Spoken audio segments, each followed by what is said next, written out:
What's going on, guys? Welcome back here to another installment of Honest and Uneducated, the show where we talk about anything from movies, movie news, video games, comic books, collectibles, all sorts of fun stuff like that. We got a ton of stuff to break down today. We got a lot of like MCU Sony Spiderverse or not Spiderverse news. We're gonna get into all that. There's been like 4 developments in that, and then like Army of the Dead is approaching Netflix's most viewed film, which is kind of odd, but kind of cool in a way. I say odd because I didn't think it was all that great of a film, but a lot of people liked it, and that's good. I respect everybody who liked it. But then we got A Quiet Place 2 just came out. It's doing great. And then at the end of the show, we're going to get into Bad Batch episode 5, give our spoiler kind of review and discussion about that. So stay tuned for that. But joining me today to break all this stuff down is none other than Rick Metz himself. How you doing today, Rick?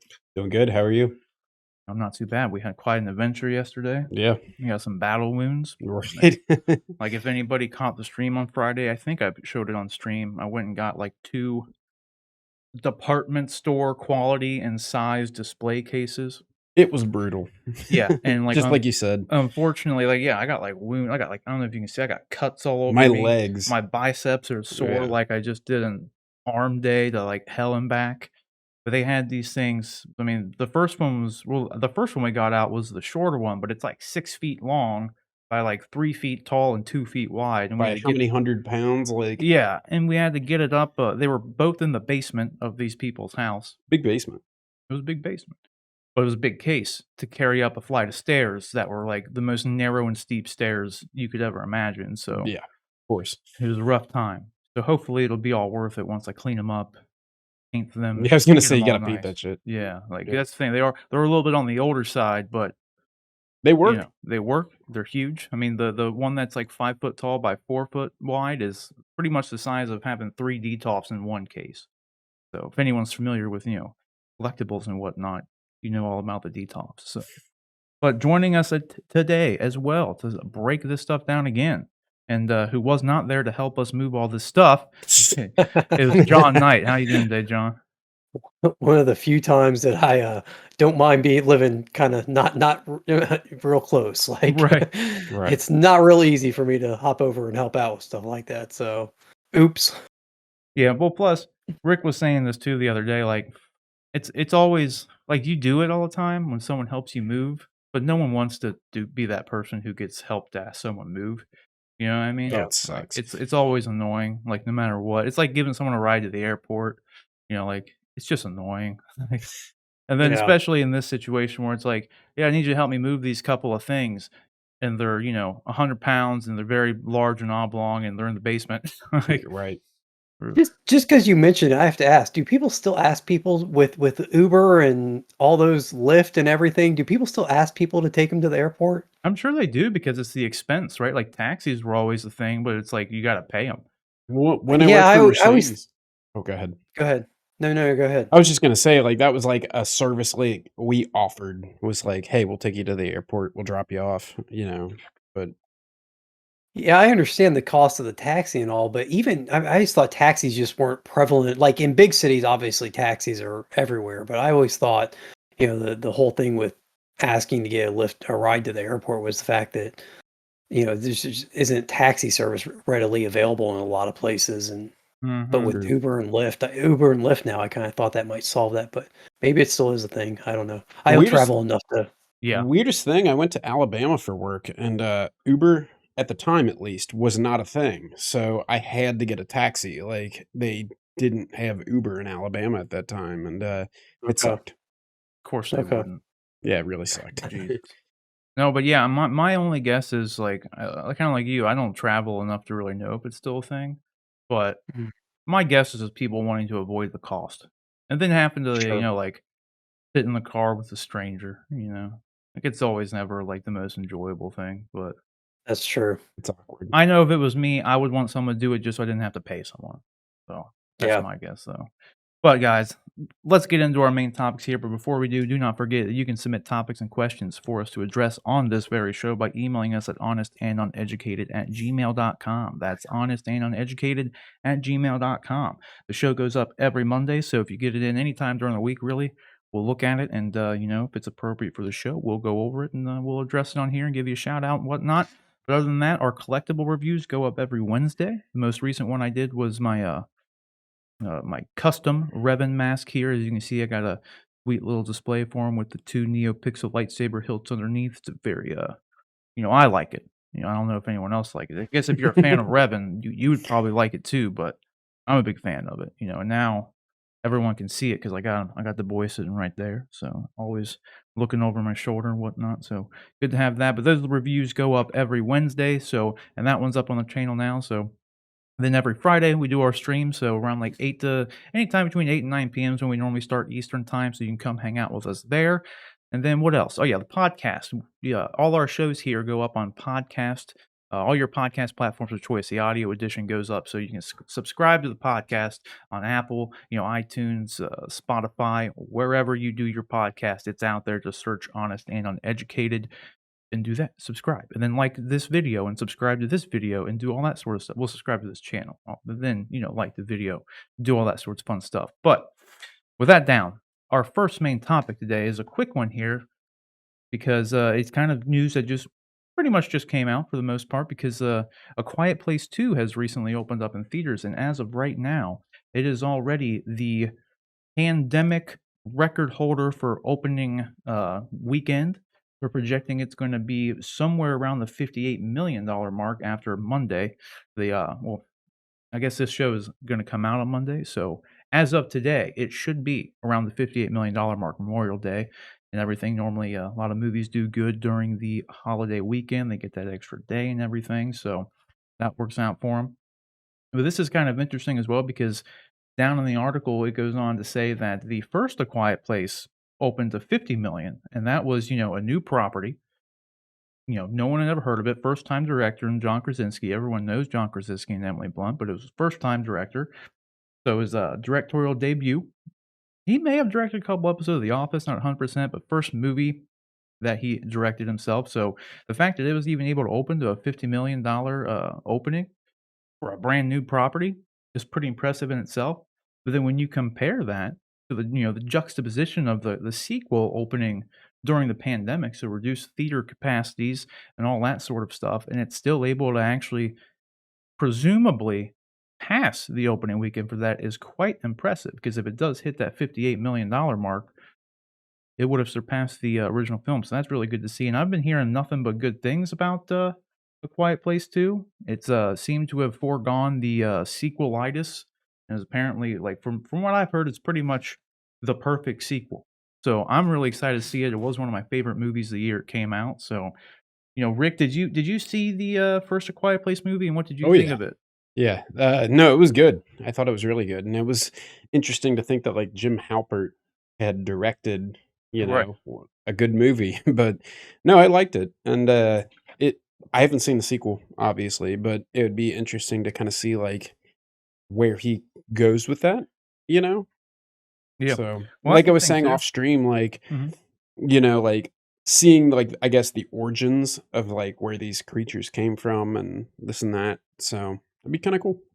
Yeah, from what I understand, the movie starts with, like, a day 1 event, but they don't do the best example I can give is they don't, Ridley Scott Prometheus the whole origin thing. They don't Right. over-explain anything about where they're from, but it just shows the day 1 events from the perspective of, Krasinski's family. So Well, Krasinski that'd is be back. interesting to see, yeah. Yeah. So, He's obviously, you know, spoiler alert, something happened to him in the first movie, we'll say, that may, make it pretty hard for him to show up in the second movie, right. So without innately Might be spoiling a little anything. difficult, yeah. Yeah.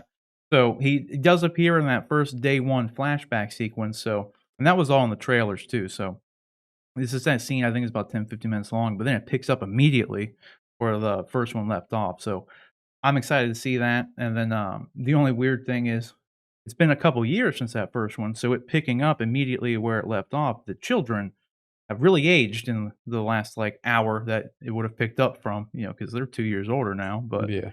you just kinda gotta suspend disbelief for that, but the only other thing that's kind of interesting about, at least what I think is interesting, about the sequel for this movie is, like, the first one, we know was, John Krasinski's directorial debut, but he co-wrote that first movie, and, the second movie was purely written by him. So he did all the writing for it and he directed it. So this is like literally his movie at this point. For all intents and purposes, he's the guy for it. So it's really cool to see that it's presumably as good as the first one, if not better, and, it's looking like it's being, a success at the box office as well, so that's good to see. John, what do you think about, Quiet Place being, or Quiet Place 2 being as successful as it is so far? Yeah, I mean, not surprising based on how beloved the first one is. I don't think I never heard anybody say anything bad about the first one. There may have been people that thought it was just good and not great, but there were plenty of people that thought it was great. So that's not surprising at all. Initially I was like, wow, that's really impressive that it's got the pandemic record. And it's going to be interesting to see where this whole idea of the pandemic record ends. Like, at what point are we officially no longer in the pandemic era of box office? Because obviously, Quiet Place 2, we're in an era now where the vaccine has been out. There was an article the other day that half of the American adult population has now been vaccinated. A lot of theaters have, reduced their this is going to be a weird way of putting it, but they've pulled back on some of their restrictions that they've had as far as capacity goes in their theaters. A lot of states and municipalities have decided that they are no longer requiring the mask for people that are vaccinated. So there's a bunch of different factors that have led to a lot of people feeling a lot more comfortable, not just more comfortable, but having the opportunity to go out and see movies. So, The Quiet Place 2 kind of had an advantage over all those previous pandemic movies when it comes to stuff like that. It'll be interesting to see going forward, like we were talking off stream, like when do we hit that $100 million opening mark, which always was a really high benchmark for stuff. And we've got Fast 9 coming out, Fast and Furious 9 coming out at the end of June, I believe, and then we've got Black Widow coming out a few weeks later. And I personally think one of those has a great opportunity, assuming things with the pandemic, assuming there's not some weird flare up of COVID issues. I think one of those has an excellent chance of hitting that. I think people are just, Quiet Place, in addition to having all the benefits of reduced restrictions, I think it also, benefits from just this kind of I don't know what the right word is, this kind of anticipation or this build up, like everybody's pent up from having been stuck inside and not being able to go see movies for the past 18 months. And so, this is kind of this rush to the box office that we're seeing with this. And I think we'll see with some of these upcoming movies is kind of, that exhale, that like, oh, finally we can do something that feels a little normal. And it definitely isn't hurting the box office numbers for stuff like this. Yeah, and we were talking off stream, like you said, about which movie would be first to hit the 100 million mark, to be like the most, semblance of normalcy or return to normalcy for, at least Hollywood and the box office and everything. And at first, we did mention Black Widow, like you said, but then you thought Fast 9 because it comes out first. And I think that you're probably right about the Fast 9 thing. I think the only thing that's gonna hurt it is, like, the reviews for it have been, like, really, really bad. Like, I've seen a Yeah. ton of people just, just pretty much say it's a garbage movie, right? And, I could tell you that right off the bat. well, yeah, and it's like, it's just interesting because I don't know, like you said it best where you said the movies have pretty much been review proof in the box office, like, but I don't know if there's really been one that's been like unanimously received as like bad since like Tokyo Drift. You know what I mean? Like Yeah. it's I think they're Yeah. all bad. Like, I love cars. I'm a huge car person, but like, no thanks on the Fast and Furious movies. right. Like I like damn it. I like it. Yeah, it's at a 65% right now on Rotten Tomatoes. And that's with only 23 people having put up a review for it. I don't like Vin Diesel. Like, I mean, that's just my opinion, but I don't care for him. Right. Yeah, I'm It curious to see if it's going to impact the box office on it, though.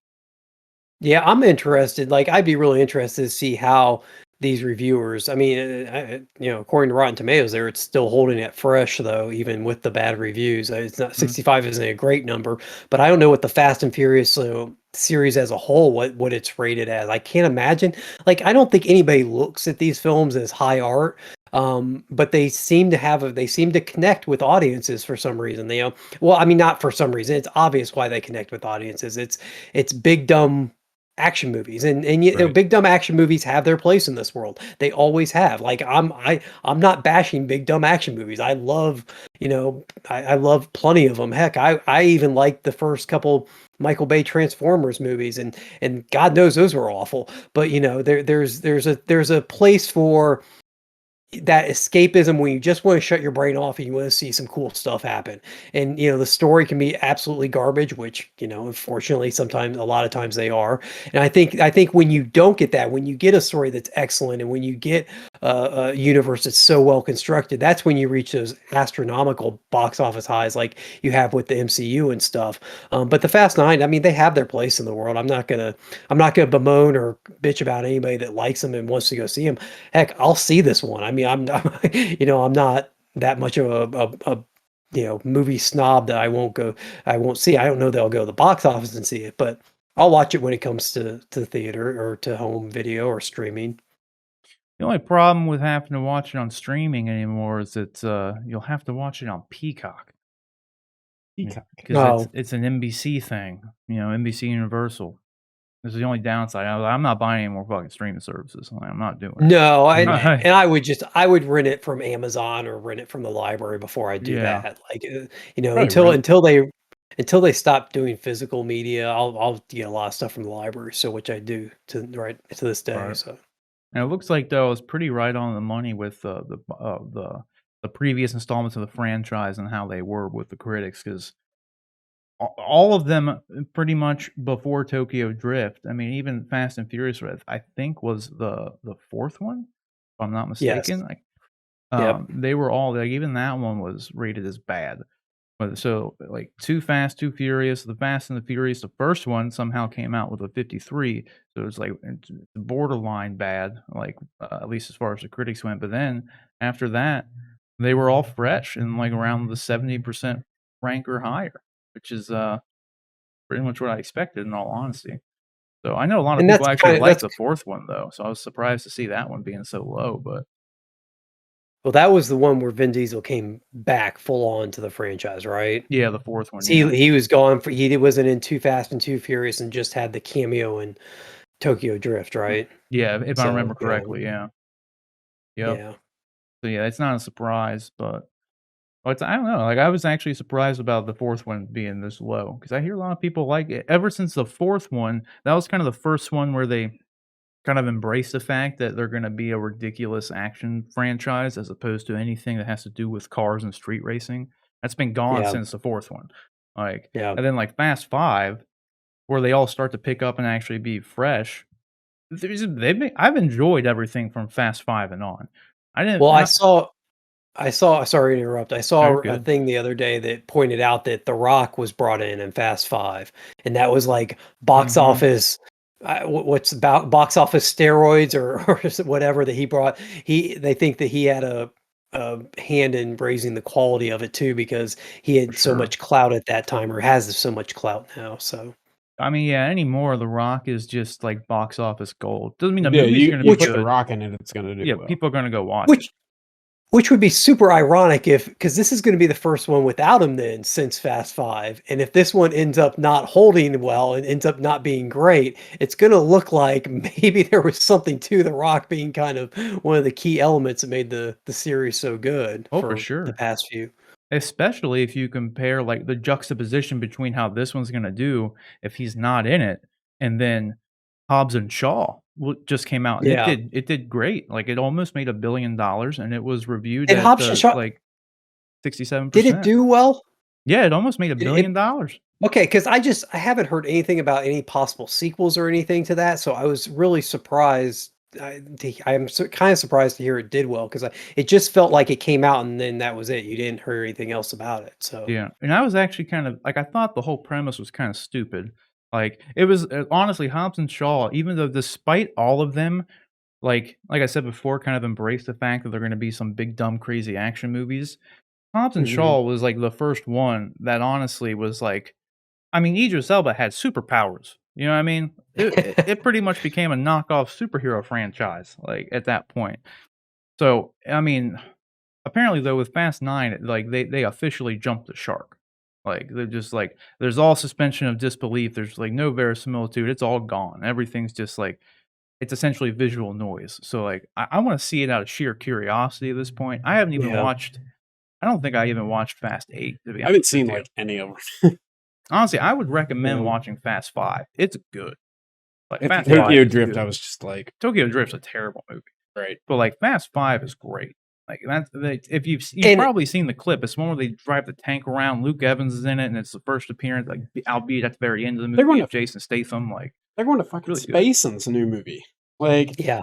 yeah, I know that's the from what I hear, that's the biggest like jump the shark moment where it's just like, okay, we just got to ignore everything about it. Just this movie just is what it is now. It's like pretty much a live action Wile E. Coyote movie is what I'm like hearing from it. So I don't know. Yeah. We'll have to wait and see. But good news is A Quiet Place 2 looks like it's the complete opposite of that. So hopefully it's going to be a box office success, and it's being reviewed like very, very highly right now. So Well, that's good. and the other thing I have to throw in here is like, as someone that loves movies so much and loves going to like, if I lost the ability to go to the theater and see movies, I would there would be a period of probably big depression for me. Like that's a huge part of my life. That's something I've always loved doing since I was a little kid. It would just gut me to have theaters close. And so this is great news. Like I could not be more happy. I think this is hopefully a sign that all the people that were calling for theaters to be dying, that like oh, theaters are gone, like this is going to be the pandemic's going to kill off the theater, streaming is taking over. Like I'm hoping that this is starting, at least to point to the fact that streaming and theaters can coexist, just because you have the ability to watch stuff, streaming. People aren't going to, people weren't like, oh, Quiet Place 2. Okay, well, we'll just wait, a month or two until it's released streaming and then watch it. They actually went out and saw it. So good news for me. Well, I think honestly, kind of like piggyback off what I said earlier about the Fast and Furious thing. Like, if you want to watch it like streaming wise, you're gonna have to have Peacock. And that's one of Yeah. the newer services that, like like myself, for instance. Even though The Office moved from Netflix to there because they own it, I still haven't fished out the money for it. Partly on principle because the name's so damn stupid. right. But I just like in the end, I just can't pay for another streaming service, and the same thing's going to happen with A Quiet Place 2. It's going to go to Paramount Plus because it's a Paramount movie. So it's just another annoying example of like everyone's already got like we got Netflix, we got Hulu, Disney Plus, HBO Max. Like that's where I draw the line. Like that's already like 4. Like there Yeah. might even be one that I'm forgetting about that I have at this point. Like I don't even remember. Just too many.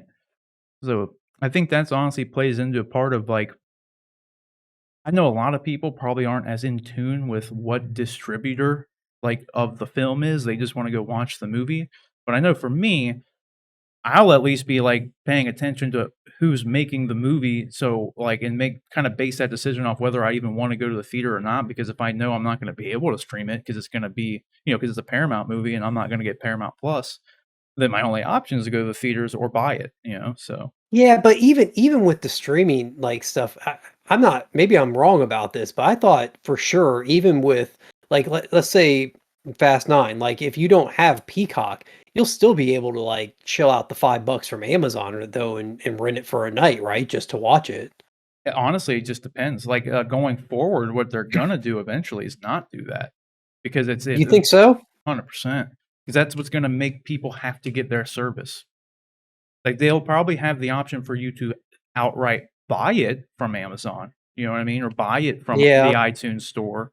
But in order to just like rent it or stream it or just watch it, like in general, like they're not gonna license it out to, like Netflix would license out these things from Paramount or whatever. They're not gonna Well, do I mean, that if that anymore at all. if, Like, to be honest, if you're savvy enough and you don't mind the hassle of it, you could theoretically sign up for Peacock for a month and it would probably cost probably like $10 a month. So it's not going to be that much more than renting a True. movie, and then you get the service for the entire month. You do have to go through the hassle of canceling at the end of the month, but yeah. All right. What I fear they may end up doing, like if that becomes a predominant thing, what I think they might end up doing, because AMC A List already does this, If you subscribe, right, you get it for a month, and then a lot of people will cancel it, right? But what AMC Plus Yep. does, or I don't know if it's called AMC Plus. What do they call it? AMC, whatever it's called from AMC. I forget what it is. But the monthly sub for the AMC theaters. Um, if you cancel it, because I did this back, I ended up having to pay for 2 different AMC memberships because they wouldn't let you take, like, a guest or anybody with you, so, like, it was still cheaper for me to sub to 2 of them for me and my wife than it would be for us to just to go buy the tickets, because we both get the 3 free movies.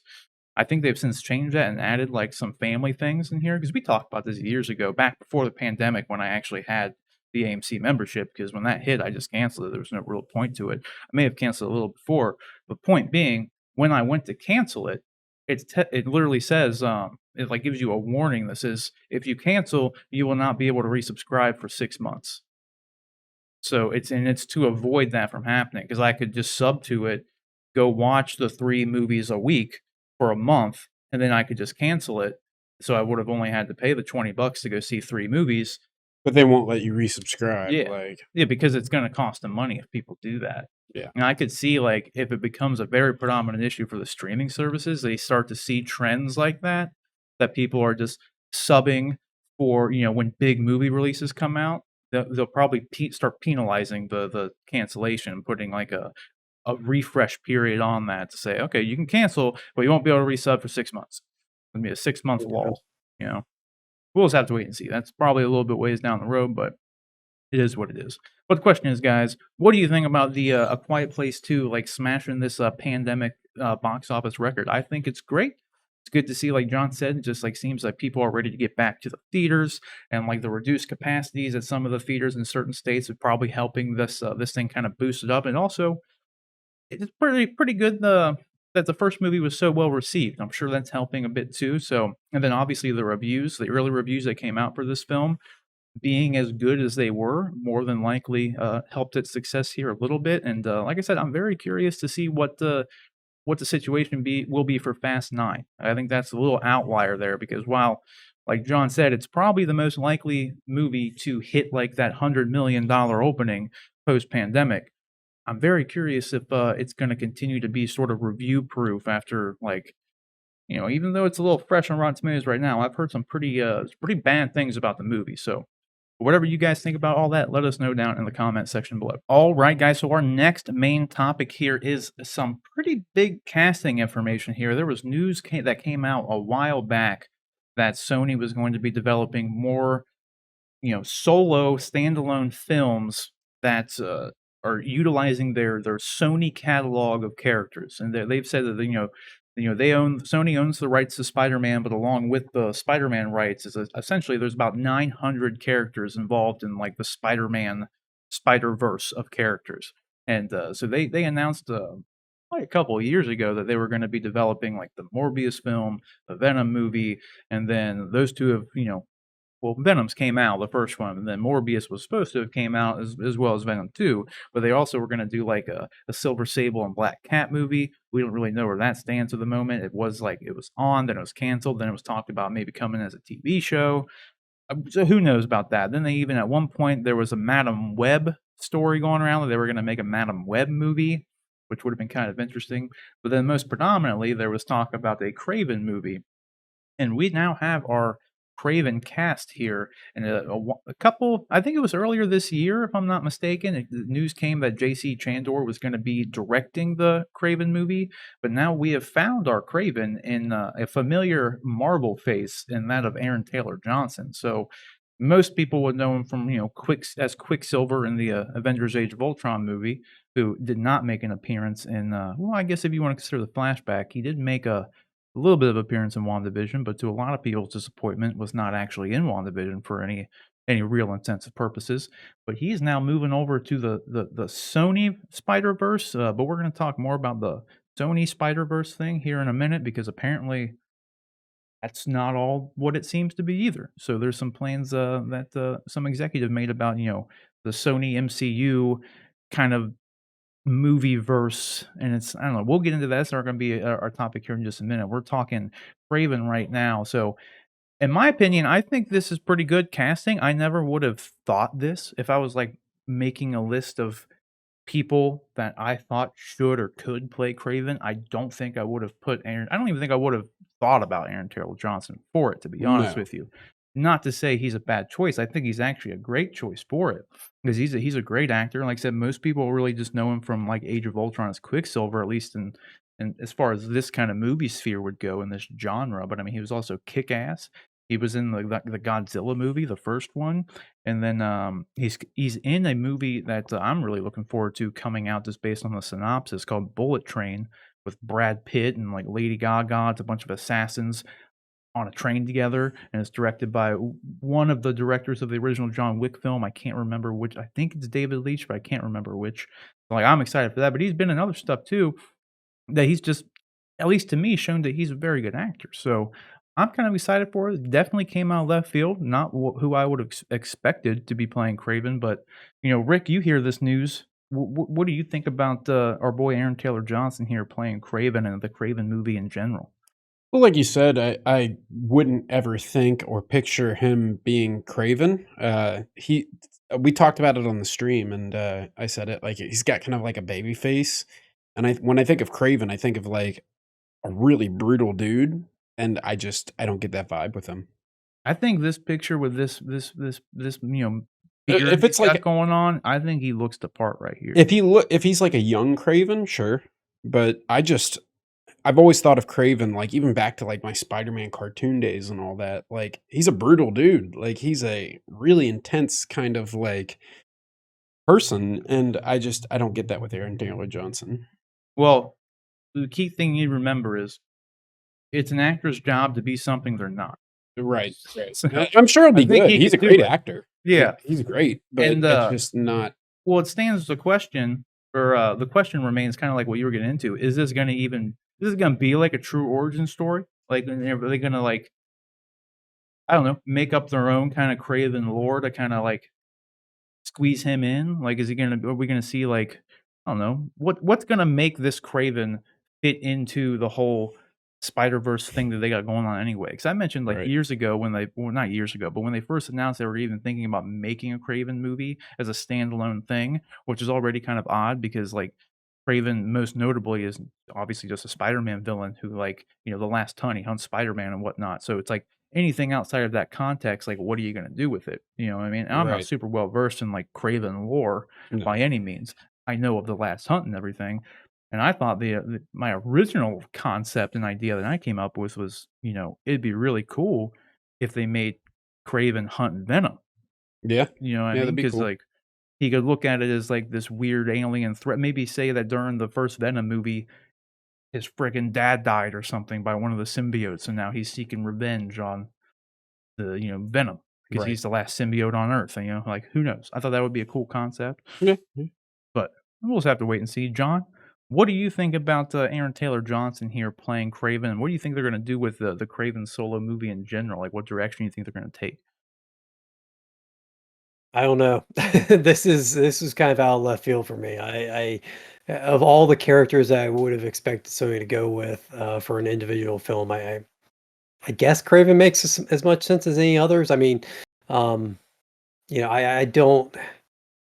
He looks good in that picture. If you throw like the Craven costume on that face, like it fits pretty well for me. Yeah. I like him as an actor. I think I love the Kick-Ass movies. I thought he was great in that. But he's playing a very different type of character than a Craven type character. So I think obviously they're doing one of two things. Either he's going to completely go against type for what he's played in the past and find a way to tap into a more animalistic interpretation of a villain or a character, or they're going to adjust the Craven character somewhat to fit whatever his natural whatever his kind of intrinsic abilities are, or innate, I think is not innate abilities as an actor are. So it'll be interesting to see what they do with it. I think Craven's, is a guy that hunts things. So, I mean, that right there, there's been tons of movies over the years that have involved hunting things. I mean, the Predator franchise is one that, immediately speaks or springs to mind. So, I think the premise is good, and when you actually start thinking about it for a Kraven movie. One of the things I was kind of surprised is, I think what I said it took me by, kind of came out of left field, took me by surprise was, if you look at it, a lot of people are trying to diversify their offerings. We're getting more racially diverse movies. You look at the MCU, they've diversified, kind of, it's not all just white males that their movies are coming out from. And Sony now, you've got Venom, and we know Morbius is coming. And their third movie, they didn't do that. They kind of went with another white male led movie. And I was just a little surprised that they didn't try and expand. Like, I personally would have loved to have seen a Black Cat movie. I think Felicia would have been a great character to bring into that universe. They're obviously not using her in the MCU right now. So I thought that would have been really cool for them to maybe go that route, and then you'd have a female-led film, which would be interesting. So it'll be interesting to see how well Morbius does. I think if Morbius well, here's the other part of this whole thing is I don't know how close they are to actually filming this. If they're just in early like script phase and they're casting it out and they've signed him, but like they don't have a solid script in place yet. If Morbius comes out and doesn't do well, I wonder if they even go through with this movie. Now, that being said, we're going to talk about something later that makes it probably more likely that they will go through with this, despite whatever box office happens with Morbius. But anyway, yeah, I'm excited for it. I like I said, I mean, I will keep saying this until I'm blue in the face or dead or whatever the saying I want to use. You want to use is, I you know. I lived through an era where you had to scrape and claw and beg to see any comic book, movie, TV show, video game, whatever. So the more the merrier for me. I'll take the good with the bad, and if it's bad, I'll watch it and move on to the next thing. So Yeah, and speaking of which, like I did mention, like they were going to be making that Silver Sable and Black Cat movie, like it was announced like a while ago, and it looks like I just pulled up here, according to this Wikipedia, it was as early as 2014 a Black Cat and Silver Sable movie was first mentioned, and then or at least a Black Cat, like something featuring Black Cat in general. And then by 2017, that's when they went with the Silver Sable and Black Cat film.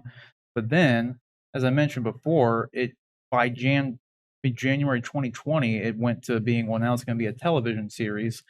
Now, apparently, I wasn't aware of this though. Like the Prince Blythewood, who directed The Old Guard for Netflix back in the day, apparently, not back in the day, but just like a year or so ago. I guess yeah, he or she. I'm not sure who. I'm not familiar with who they are, other than the fact that I'm reading this thing that said they directed The Old Guard. But they were supposed to direct this Silver Sable Black Cat feature, but decided to do Old Guard instead. So now, I guess they were supposed to return, or they expressed interest in returning back after The Old Guard. So that's been some time now, but it's been, I mean, it's been radio silence on that thing since 2020, really, when they said the TV thing. yeah, So I'm curious to see if it is kind of interesting though they just went with you know, their third thing just being another white male lead. 'Cause I think Kraven would have honestly been a good chance to actually diversify in that on that level. Because I mean, he's always been depicted, at least even when I like in that picture I just had up of him, like he looks like a man of, an ethnic background, of some sure, kind. Right. But I mean, I could also see him just fitting in as like, he's just a tan white guy too. You could do that. I mean, the race doesn't yeah, really matter as long as they do as long as it's a good actor. They got a good actor for it. So I mean, I'm cool with that. But it would have been a good chance for them to diversify. There's no doubt about that. So but yeah, I'm excited for it nevertheless. You guys think that well actually I'll scratch that. I'll present the question to you, but we'll cover it in another in one of the upcoming topics here because I was going to say, do you think they're doing this, Venom movie and then the Morbius movie and now this Kraven movie to potentially be setting up a Sinister 6? I would think so. Like we can address it more on the next topic, but do you think that's what like Sony's end game is here, if you Yeah. will? Setting that up. sure, Yeah. sure. Yeah, that's I mean, that's yeah, it seems like it could be a very likely thing at this point. So, Yeah, but I we'll would say talk so. about that more in just a minute too. So, but guys, we got our Kraven the Hunter casting here and Aaron Taylor Johnson himself. So, you know, we all unanimously think it's a pretty good choice, but definitely not someone we would have expected for the role offhand. So, but whatever you guys think about it, let us know down in the comment section below. All right, guys. So our next main topic here remains in the world of the I don't know if you want to call it the Sony Spiderverse or the MCU Spider-Man universe, the MCU in general, but it's Spider-Man related, so we'll just go with that. So this has to do with Spider-Man 3: No Way Home here, the upcoming Tom Holland led film continuing the the MCU Spider-Man franchise there. And we have a report here that looks like the news broke from a gentleman by the name of the I just literally lost his name. Jeff Snyder, that's who it is. So I can't believe I blanked on his name because I'm familiar with him from the movie Trivia Schmodown. So that being said, this report here, before I get into it too far without even telling you what the topic is, but apparently, according to Jeff Schneider, the Spider-Man No Way Home villain is supposedly going to be Willem Dafoe's Green Goblin. Now we know that Spider-Man No Way Home is featuring, some returning cast members from the previous films in the Raimiverse, as Alfred Molina's Doc Ock has confirmed to be in the movie, and Alfred Molina himself has even said that it is specifically the Doc Ock character being yoinked out of like the Spider-Man 2 movie. Like he said, like that's he's playing that same exact guy in that movie, or in the upcoming movie from that movie. So that was kind of interesting. We didn't, it was just rumors before. We didn't know what kind of role it was going to be because to contradict that, Jamie Foxx is going to be in the No Way Home film as Electro, and he unanimously played Electro in the Amazing Spider-Man 2 movie, which is a terrible movie, even though Andrew Garfield's still my favorite Spider-Man. No offense to Tom Holland by any means. I love him in the role too, but Andrew Garfield's still my favorite Spider-Man. But Jamie Foxx came out when the news broke that he was going to be in the movie, that he's not playing the same Electro. Like he said, he's playing Electro, but it's like a different take on Electro. So this could very well be a case of they just brought him back to play like the Tom Holland universe version of Electro. Because I think what he specifically said, and he had to yoink these tweets off, but I think he tweeted out that like his electricity is gonna be a different color, like, in the Amazing Spider-Man, it was blue, so presumably it's gonna be yellow like it was from the comics, and kinda like the Flash, I guess, but nevertheless, so we have that going on.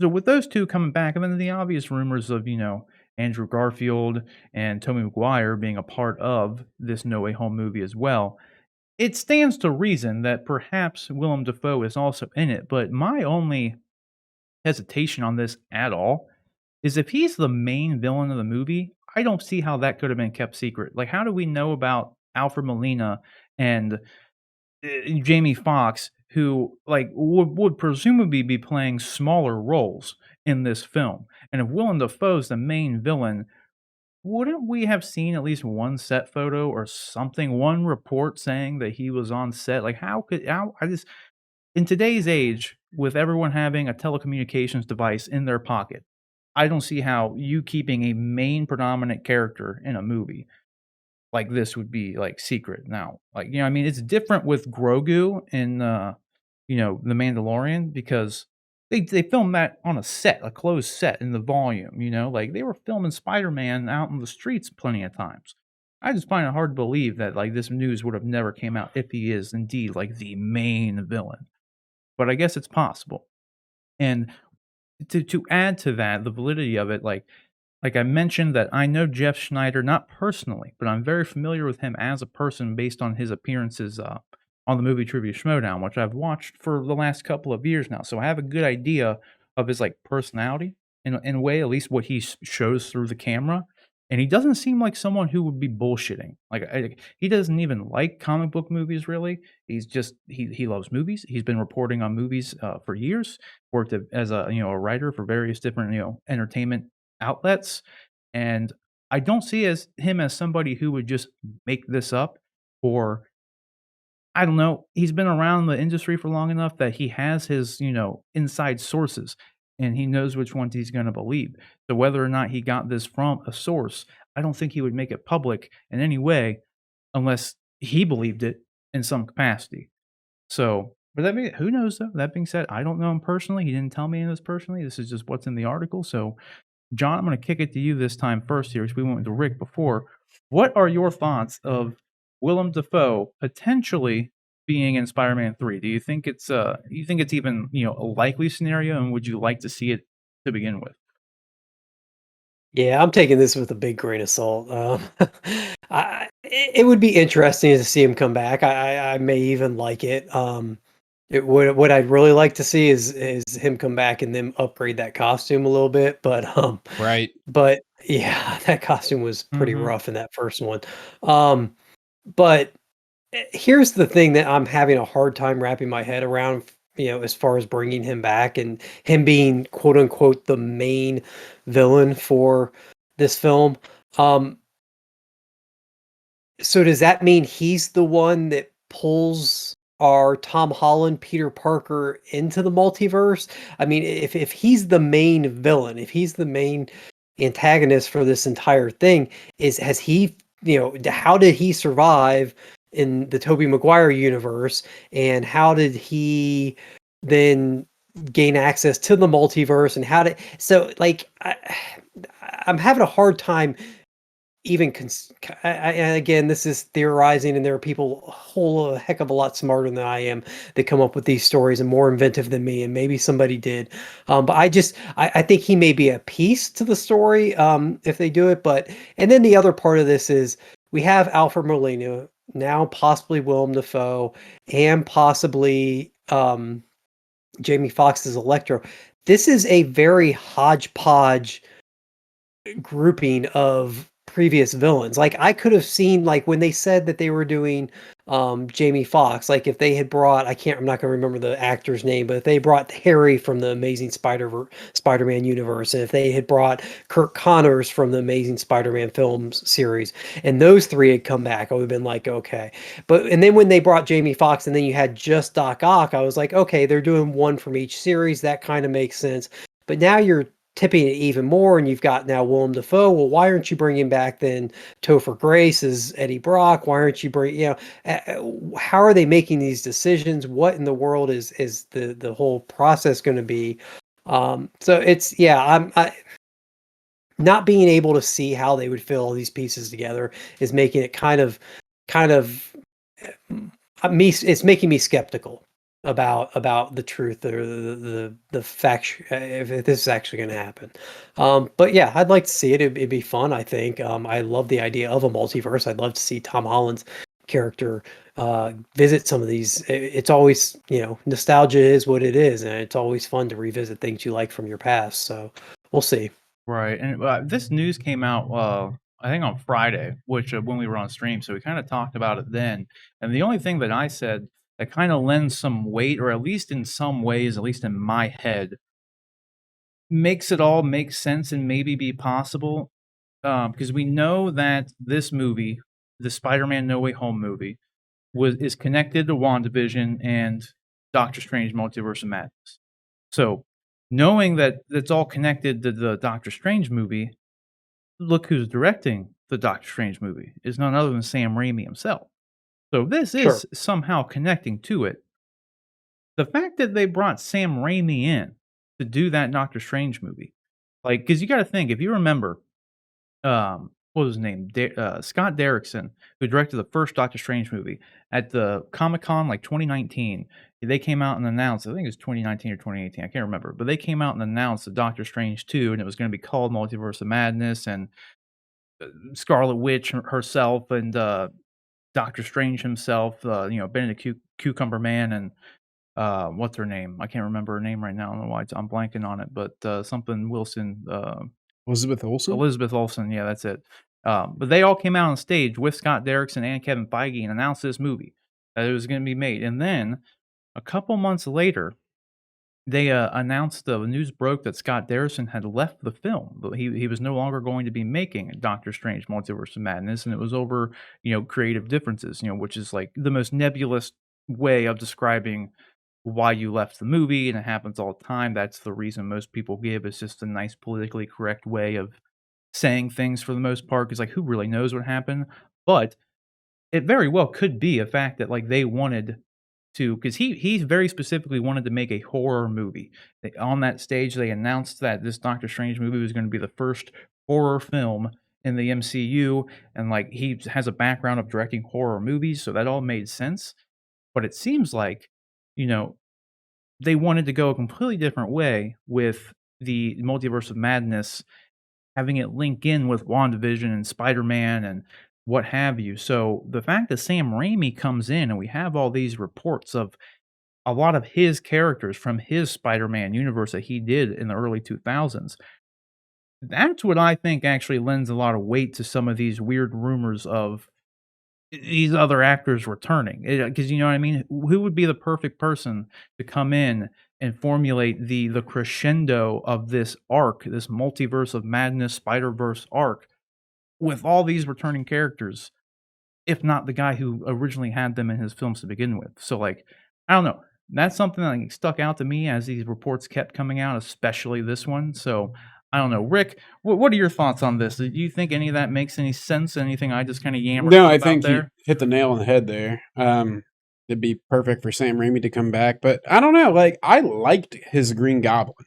Like, I remember I was really into as a kid, like the early 2000s Spider-Man movies because I like Spider-Man. And then they brought out the movies, and I read the book. Like, I mean, I was like into it, and I think it'd be good.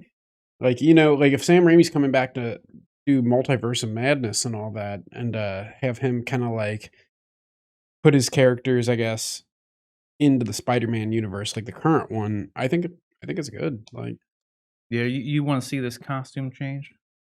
it's funny. Like as a kid, I thought that costume was sweet. Like I thought it was super cool, and It'd be a maybe cool motorcycle suit. it'd be a cool motorcycle suit. Yeah. Maybe not so much now, but like I thought it was cool, and I then think again, I was like 10 years old, so.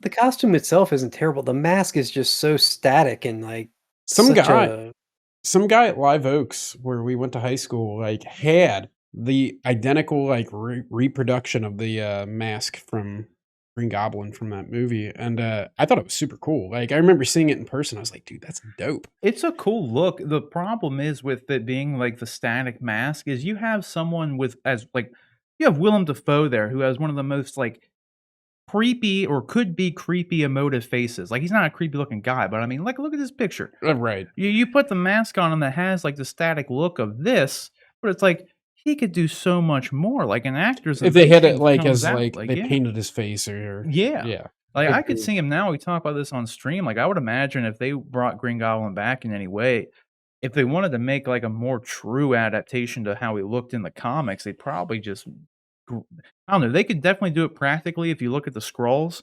like, that's a very similar kind of look in a lot of Yeah. ways with the green skin and the alien looking face, they could easily probably do it practically, but I thought, hell, they'd probably just CG him because, like, he's literally like a green elf looking dude with, like, the big ears and, like, I'd like to see them if they do have him come back, try to do it practically. I mean, things have advanced a lot further, and then you wouldn't lose out on his face. It would be kinda weird, though. Like, unless, it's the same actor like Jamie Foxx, like he made it seem like he's not playing Amazing Spider-Man 2 Electro, he's just playing a different version of Electro. Maybe they're doing the same thing for him. Maybe he's playing Tom Holland's Green Goblin or anything. The only thing that like I thought of while you guys were talking about this is the only thing that's actually more weird about him coming into it at all is the Osborns haven't been introduced at all in Tom Holland's Spider-Man No. universe. They haven't been mentioned one. Oscorp, I don't even think's been mentioned one time. Like the company, I don't even think's been mentioned, let alone Norman or Harry Osborn. So I think that's the more strange thing, and the only thing that actually makes it seem like unlikely to me that he would be in it is because there's been no prior discussion of it at all. Like, Right. but I don't know.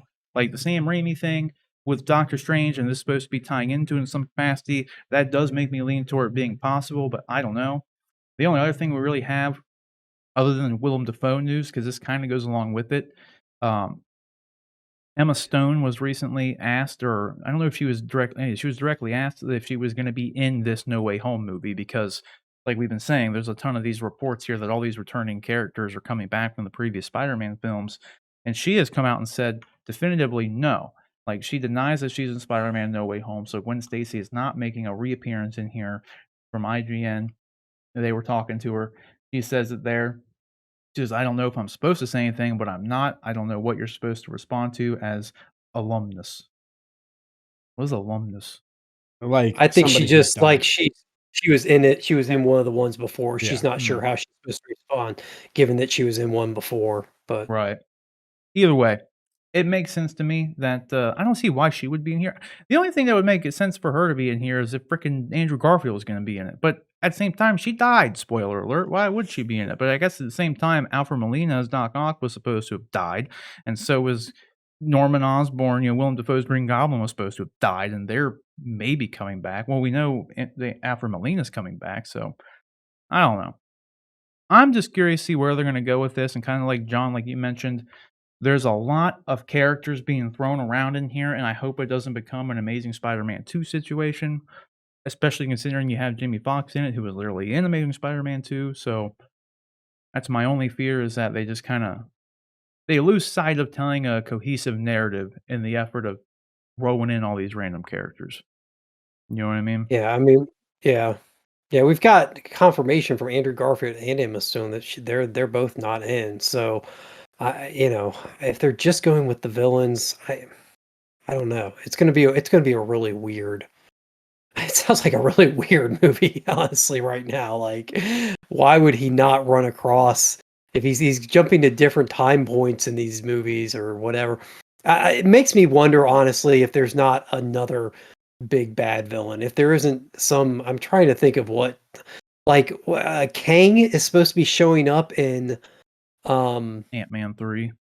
Ant-Man, yeah, and like Kang's a time traveling villain, like is this like Kang behind the scenes? Like, will he actually, while he might be the main villain of Ant-Man 3, is he messing with stuff in Spider-Man and like grabbing these people to give Spider-Man a hard time? I don't know. It's going to be interesting to see how they weave this. Because, that's the other thing we really don't know. Obviously, it hasn't really kicked off with the exception of WandaVision and Falcon and Winter Soldier, but we really don't know how Phase 4 and what the next overarching story, the Infinity Saga's done and wrapped up with Endgame. So what's the next saga we're getting into? And with Kang and this multiverse and all this stuff, it sure seems like you'd look to characters like that, like Kang, to be the next big bad, the next Thanos that we go up against. And I wonder if that's maybe what's coming into play. I don't know.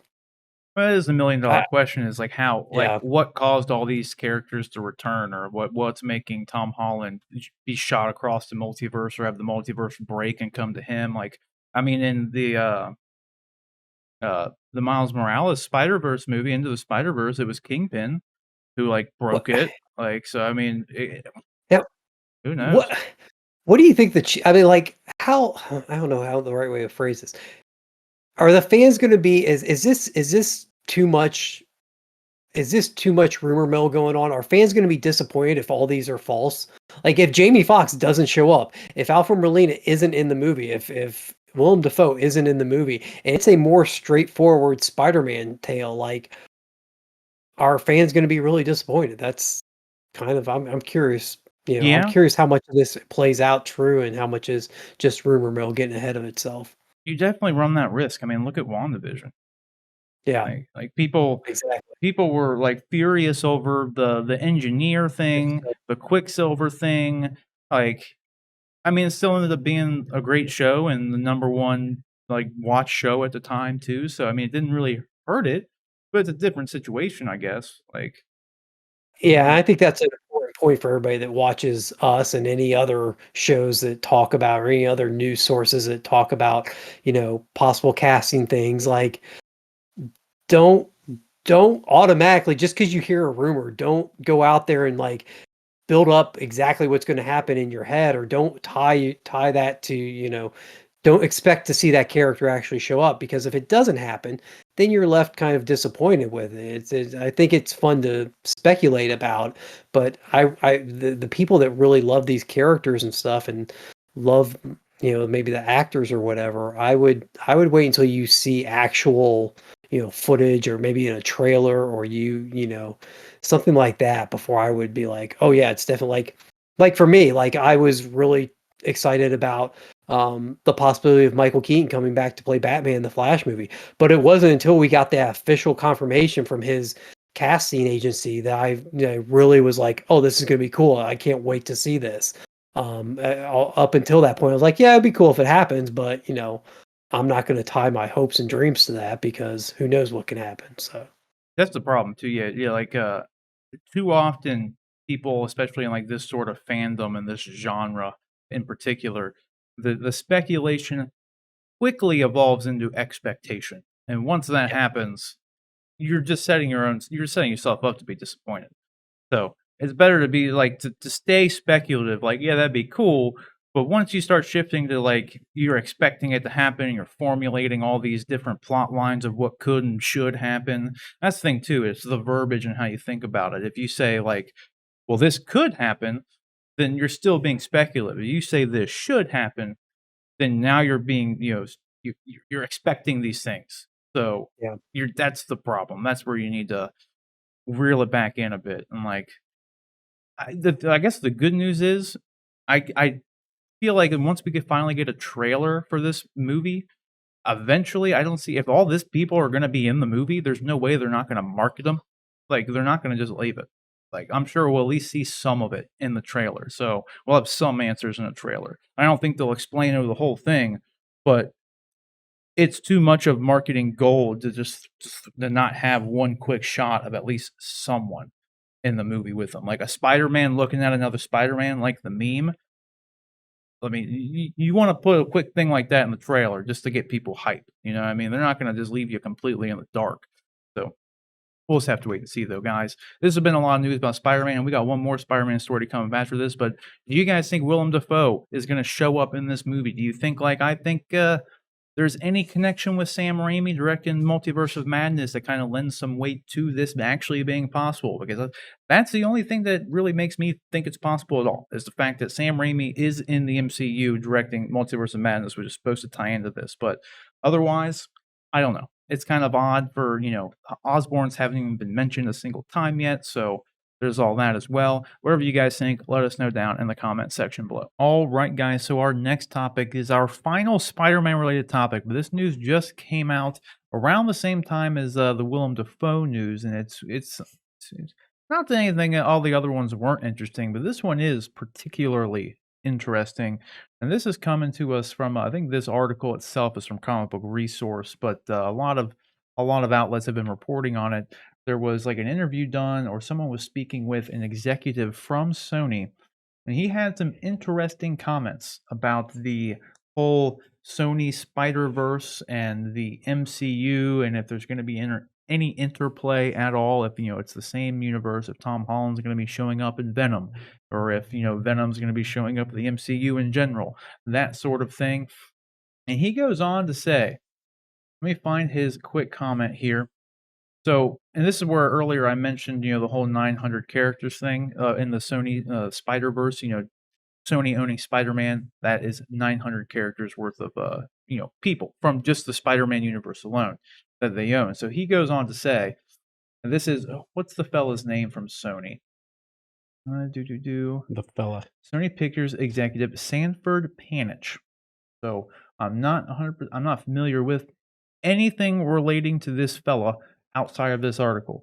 But in essence, he said there actually is a plan for the Sony and the Sony movies to connect in some capacity, which we kind of seen in the Morbius trailer, obviously, because it looked like Michael Keaton's Vulture showed up in that first trailer, and there was a Spider-Man like graffiti on the wall to go along with it.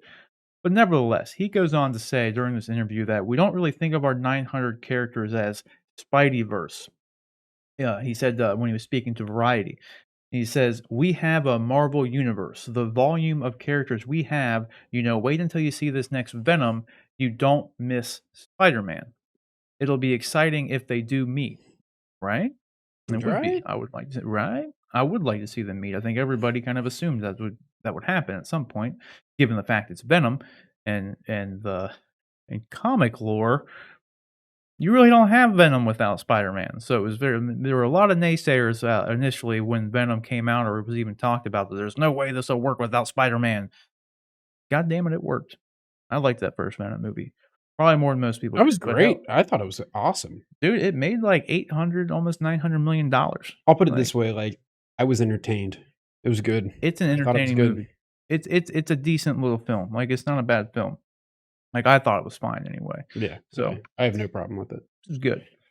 But he goes on to, so he said this article, this next quote here is the key quote here says, Panich is all too aware of the tension caused by this nexus of intellectual property, as well as the confusion and frustration it has led among fans. Nevertheless, he is confident that the tension will be resolved and that the Kraven movie will prove to be a key piece of the puzzle.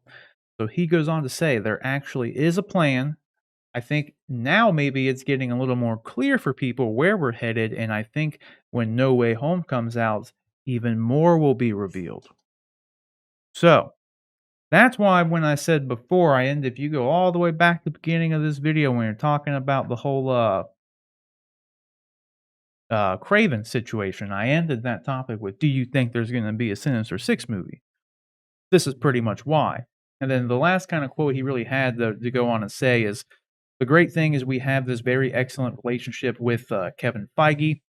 There's an incredible sandbox there to play with. We want to use those MCU movies to be absolutely huge because that's great for us and our Marvel characters, and I think that's the same thing on their side. But we have a great relationship. There's lots of opportunities, and I think that are going to happen. Lots of opportunities I think that are going to happen, rather. I don't know where I got the "and" from.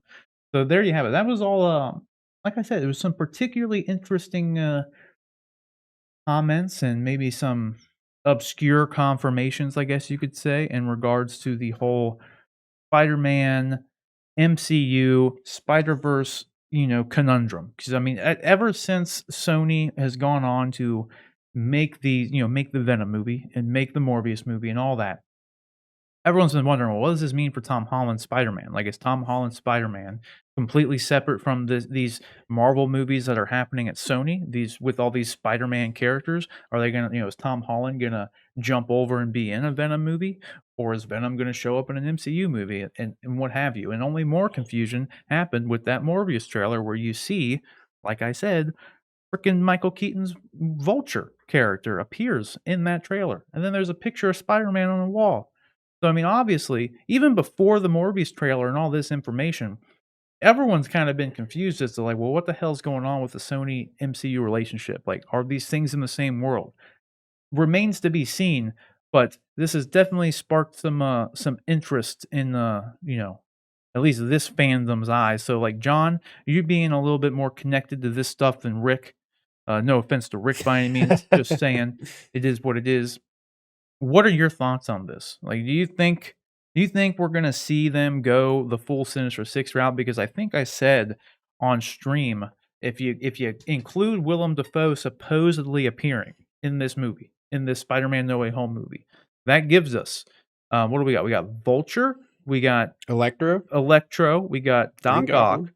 Venom, Morbius, and then Kraven. You're muted. Yeah, that would I be mean, your 6. There's your Sinister Six already. So what are your thoughts Yeah, on that? definitely. Yeah, I mean, Sony's been talking about. Sony really has I don't know what the right way to put it is, a family-friendly way to put it is, but they really want a Sinister Six movie. I mean, they've been trying this Oh my ever god, since the yeah. Andrew Garfield. Like, I feel like they think a Sinister Six movie is like Avengers Endgame level potential or something. But obviously, I think a Sinister Six movie would be cool. I mean, obviously, it was always been a major story point in the comics throughout the years. So villains teaming up. I mean, we've had heroes team up, so the villains teaming up, especially to that degree, would be fun. I I'm really this everything we hear though. Every time we hear something new, about Spider-Man and what Sony's doing and what Marvel's doing, like it gets me even more and more excited about No Way Home. I mean, No Way Home is going to be. I'm excited about Black Widow, but No Way Home may have jumped Black Widow for me, even though I'm kind of going through a Marvel movie withdrawal. But we'll see.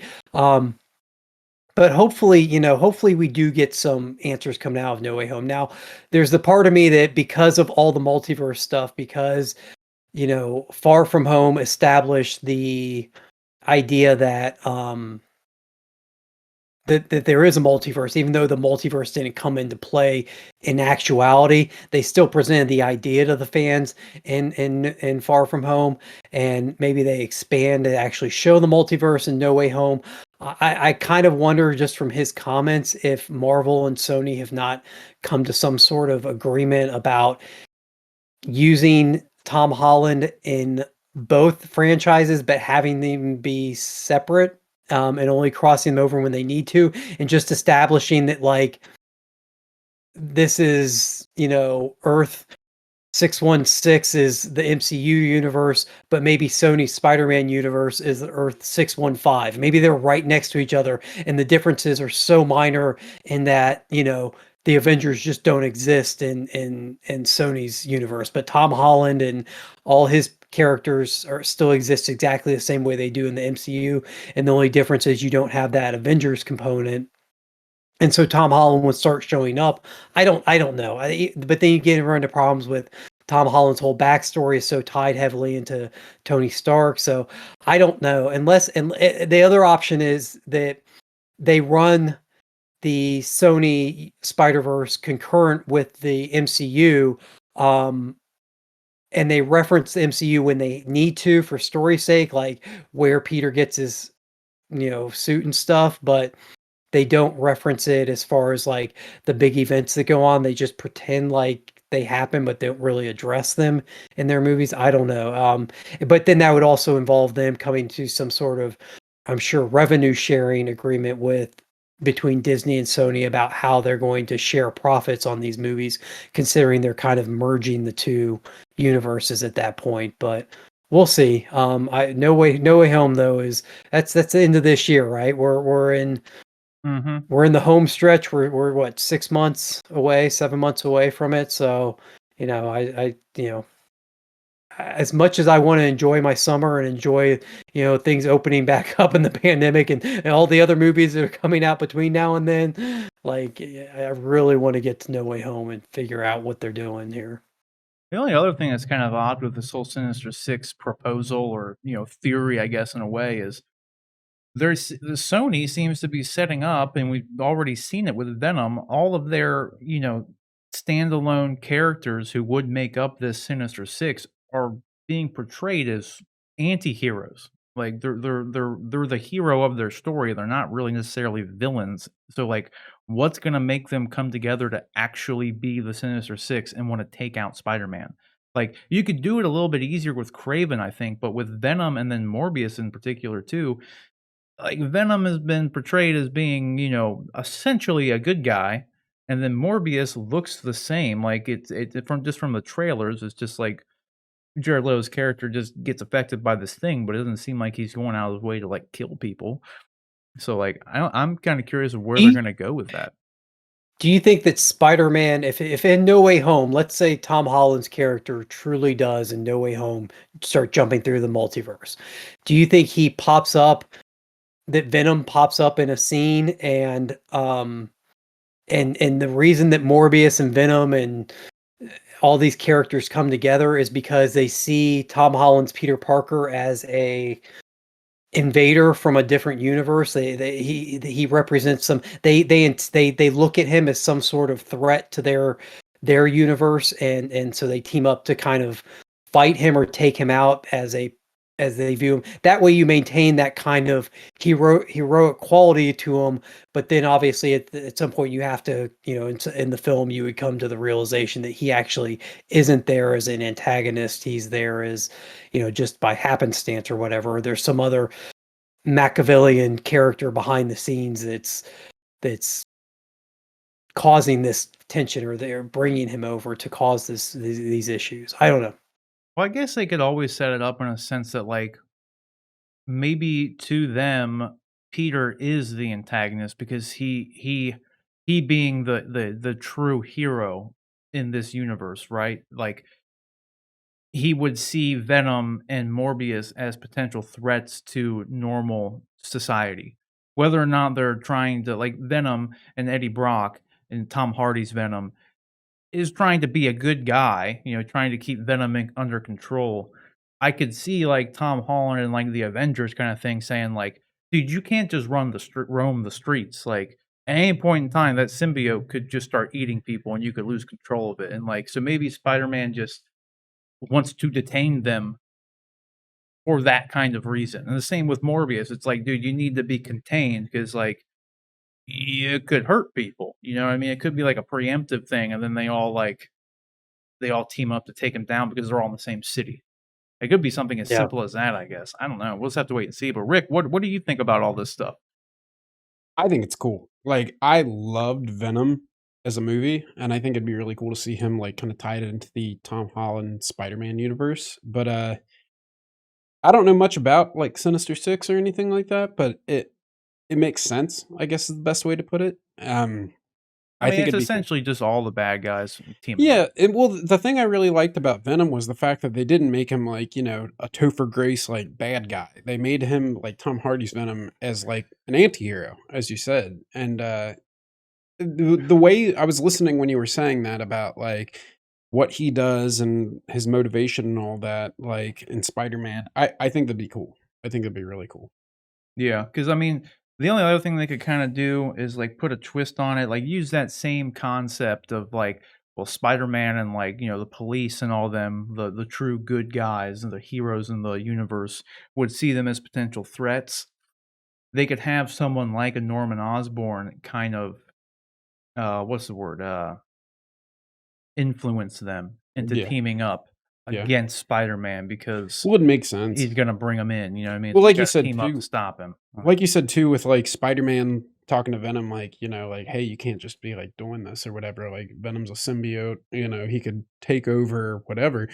I think that'd be kind of cool for them to step in like that. And it's hard to explain, but I'd like it. Yeah, I mean, I think it has potential. I just want that I just worry that they're again, I worry it's gonna end up being a Spider-Man Amazing Spider-Man 2 situation. Like, they're just throwing in all these Yeah, where characters. there's just a bunch of villains Yeah, and just because, because like John said, they really been trying to do this Sinister Six thing, man. Like, they've been trying so hard. They said overtly made Amazing Spider-Man 2 to explicitly set up the Sinister Six. They had that guy who worked at Oscorp literally walk down the hall and, "Oh, there's the Vulture's wings, and there's this, and there's the glider," and, like, it's, like, just the most in your face, "We're gonna do a Sinister Six, guys." Like, yeah, like, hey, that's all that movie was for. It did nothing else other than kill Gwen Stacy and introduce the Sinister Six in some capacity. I just right. hope they don't do that because, like I said, I think they do run a narrative. Like there's a narrative wall there with the fact that they're setting up all these villains as heroes. Like they have to have some plot line that makes sense as to why all of a sudden Venom wants to kill Spider-Man, and, like, Morbius wants to kill Spider-Man. Like, who knows? Maybe Morbius won't be a part of the Sinister Six. Maybe it'll be somebody else. Like, I don't know. Even Vulture at the end of going to the MCU side, Vulture wasn't even, like he didn't wanna kill Peter at all. He's just in the wrong place at the wrong time. Like he's just trying to get by. He's just trying to steal some aliens' tech and make some money. And Peter tried to stop him. There was really no ill will with it. In all honesty, he protected Spider-Man's identity and Peter's identity at the end of the movie with Scorpion. Like, so he doesn't even have any ill will against Spider-Man. So it's I just don't know what they're gonna do to make these guys, these bad guys that they've set up to just essentially not be bad guys, why do they wanna kill Spider-Man all of a sudden? Like, I feel that. I think they have a problem with that, so they're gonna have to find a way to There's make gotta be that some make sense. motivation. Yeah, they need to have some good motivation for it and not just throw away all their character development they've had for these characters just to have the Sinister Six marketing. Like, Right. you know, so That's my only worry. So, but otherwise, I'm excited to see it. So, the question is, what do you guys think? Do you think that this is inevitable that they are moving forward with a Sinister Six, and that is what the studio exec is kind of teasing at Sony? I mean, and what do you think? Would you even want to see Tom Holland cross universes or the Venom characters and all the things that Sony's doing? Would you even want it to be a part of the MCU, or would you rather it be separate things? I said in the past, they could easily just say that Miles Morales is the Spider-Man in the Venomverse world, just have introduce Miles. We're all familiar with Miles because of Into the Spider-Verse anyway. You could have one quick movie with Peter coming in and talking to Miles, so it's like somewhat connected either way because Tom Holland's Peter shows up. You could do something like that. Hell, you could make it what's his name? I can't remember. The Spider-Man 2099. You could just throw him in there. Miguel something. I can't remember his last name right now, but they could do that. Well, let us know what you think down in the comment section below. All right, guys. So our next topic here takes us out of the Spider-Verse or MCU verse, whatever you want to call it. That's all of them. So, I mean, that was a big chunk of the show. I told you there was a lot of news in regards to Spider-Man and all that stuff. But now we're kicking it over to the DC universe, and this isn't even the DC. I don't even know what you want to call it anymore. It's DC EU, but this is the DC multiverse world, whatever it is.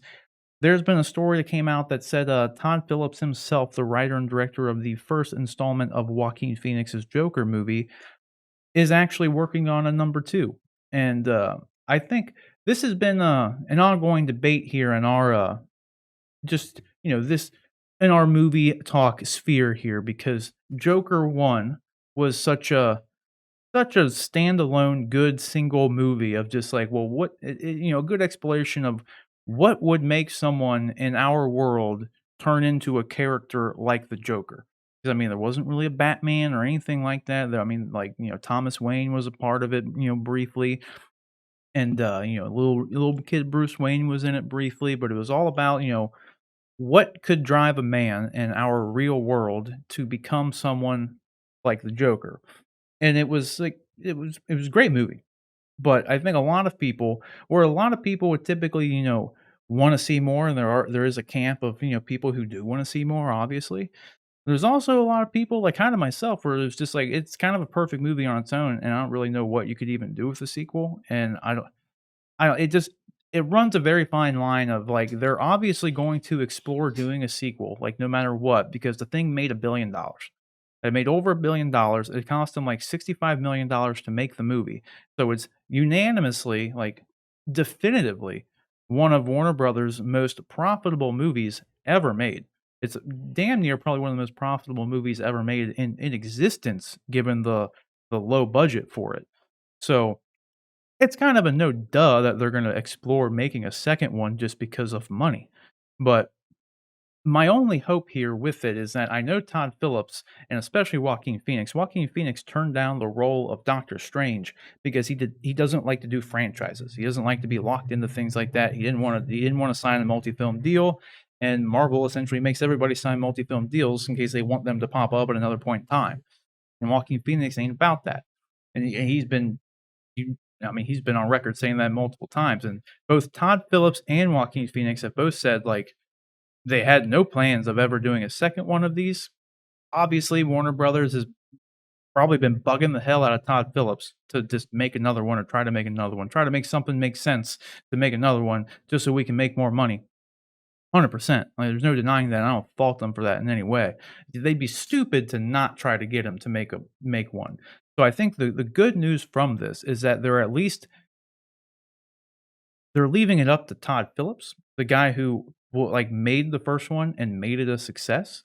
So they're putting the ball in his court essentially. So if he comes up with a story that looks good, I'm sure like he'll convince Joaquin to come back and do it. And I think Joaquin has said the same thing. If it's a good story, he would come back to do it. But he's also said he wouldn't want to do it. So I think the only problem we would ever have with this is if Warner Brothers got greedy and was just if Todd didn't want to make it and he's like, nah, I don't want to do it. But then they went and got someone else just to do it. You know what I mean? Because I think the saving grace here to this is the fact that Joaquin probably would not do it at all if Todd Phillips wasn't involved at all. So in the end, that's my kind of hopes with it is that, if they don't like the script that Todd comes up with, that they don't make it just to make it. And I think having such a someone like Joaquin attached as your main star, I don't think he would do it if he thought it was a shit script. So I don't know. That's the only thing. Is like I said, I'm kind of on the camp where like I don't really think you need to make another one. But if there's a good story for it, I'm always up for seeing more. So I don't know. I have hope that anything that Todd comes up with and Joaquin signs off on, I would assume it's probably at least on conceptually good. But Rick, you said something interesting here, and I want to get your thoughts on this now. Then, because you said you hadn't seen you haven't even watched the first Joker movie. True. So let's talk about that. What do you think about them even making another one? Well, I haven't seen it, but I know a lot about it, and I know like what it's about. And my brother saw it and basically like shelled it all out to me. But I don't know what they would do with a second one. It's like the first one was good, from what I understand, and they got the point across and everything like that. But like, where are you gonna go with that? Is my question. So No, that's the thing. Because the thing you run into, because whether or not they make a good like, because I firmly believe, like I said, that Joaquin wouldn't come back unless Todd was there, and he wouldn't do it unless he thought the script was good to begin with.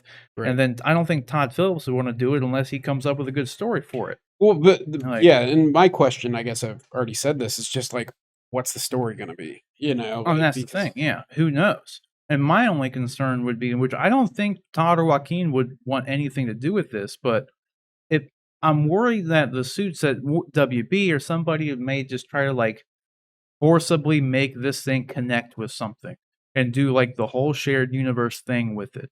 Like, you know what I Right. mean? Because it was perfectly fine as a standalone thing. And if they want to explore more about like the Joker's origin, they don't need to like say it's part of Robert Pattinson's Batman or he's now the Joker in some other thing. You know what I mean? I think they need to stay away from that because the movie Yeah. was a success on its own. Oh yeah. But Like I said, like when I think of the Joker movie, I don't even think of Batman like at all. And it yeah, just didn't seem like it tied into that. Minus like you said, like Thomas Wayne and Bruce Wayne, like as a kid and whatnot. Like it just doesn't make sense to me. yeah. So, John, what are your thoughts on this? You think it's a good idea to do a Joker 2? Where do you think they would even go with it? Yeah, my initial thoughts were like this will never happen. Like it's not going to go through. Both of them said that it was done after the first one. Um, but I have not to toot my own horn or think too much of myself, but I have the solution to the Joker 2 conundrum. Um, the Joker has always had a very uh, undefined um, origin in the comics and in film. I mean, it was one of despite what some people think, it was one of the plot points of The Dark Knight. The Joker in The Dark Knight does not have a definitive origin. He tells a definitive origin. He actually tells two definitive origins in that film. But he doesn't. We never find out if either of those are true or if neither of them are true. And that's kind of the idea, kind of all along in comics, has been like the Joker is more just an idea or a concept of crazy, of insanity, of villainous that runs through the Batman stories over time. So the solution to the Joker 2 conundrum is Todd Phillips did a movie where he had a commentary on mental health and the way society interacts with those that have mental health issues. For Joker 2, Joaquin Phoenix doesn't come back. For Joker 2, you do a completely new Joker story. And maybe you look at it from the idea of how society interacts with criminality and people that are considered criminals. And maybe you take a street level thug and you put him through the paces of the US criminal justice system, and that drives him slowly insane and he becomes the Joker. Or you take a look at it from the capitalistic side of the US society or society in general, and you have a guy that's just so caught up in the not having enough or not being at the same level as all his friends and family that he slowly drives himself insane and develops himself into the Joker. Like there's so many different ways that you can approach the character and things that you can do with the character that you make it more of an anthology series, and instead of tying directly into the previous movie that came before, you do different takes on the Joker, just as the Joker's always had different takes done in the comics and in, media entertainment up until this point. So, I've built that up in my head in just the 5 minutes that we've been talking about the movie here so far. And so now when they don't do it, I'm going to be a little disappointed, but it is a way to kind of do a sequel to that film, have it tonally fit with what they did with the first one, in that it's a standalone Joker origin story.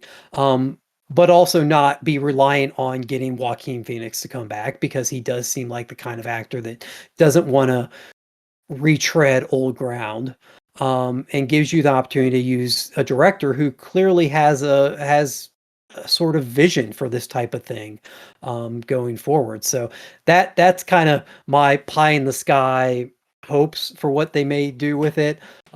Maybe more realistically, I think that, Todd Phillips maybe comes up with a good solid story of, where that particular Joker character goes in that universe.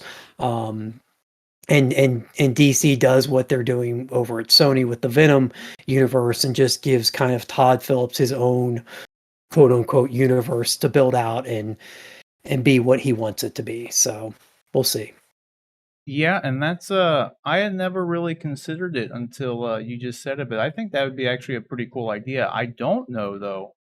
Do you think the only thing I could see like protruding that in any sort of way or interfering with that, if they went that anthology route, is, do you think,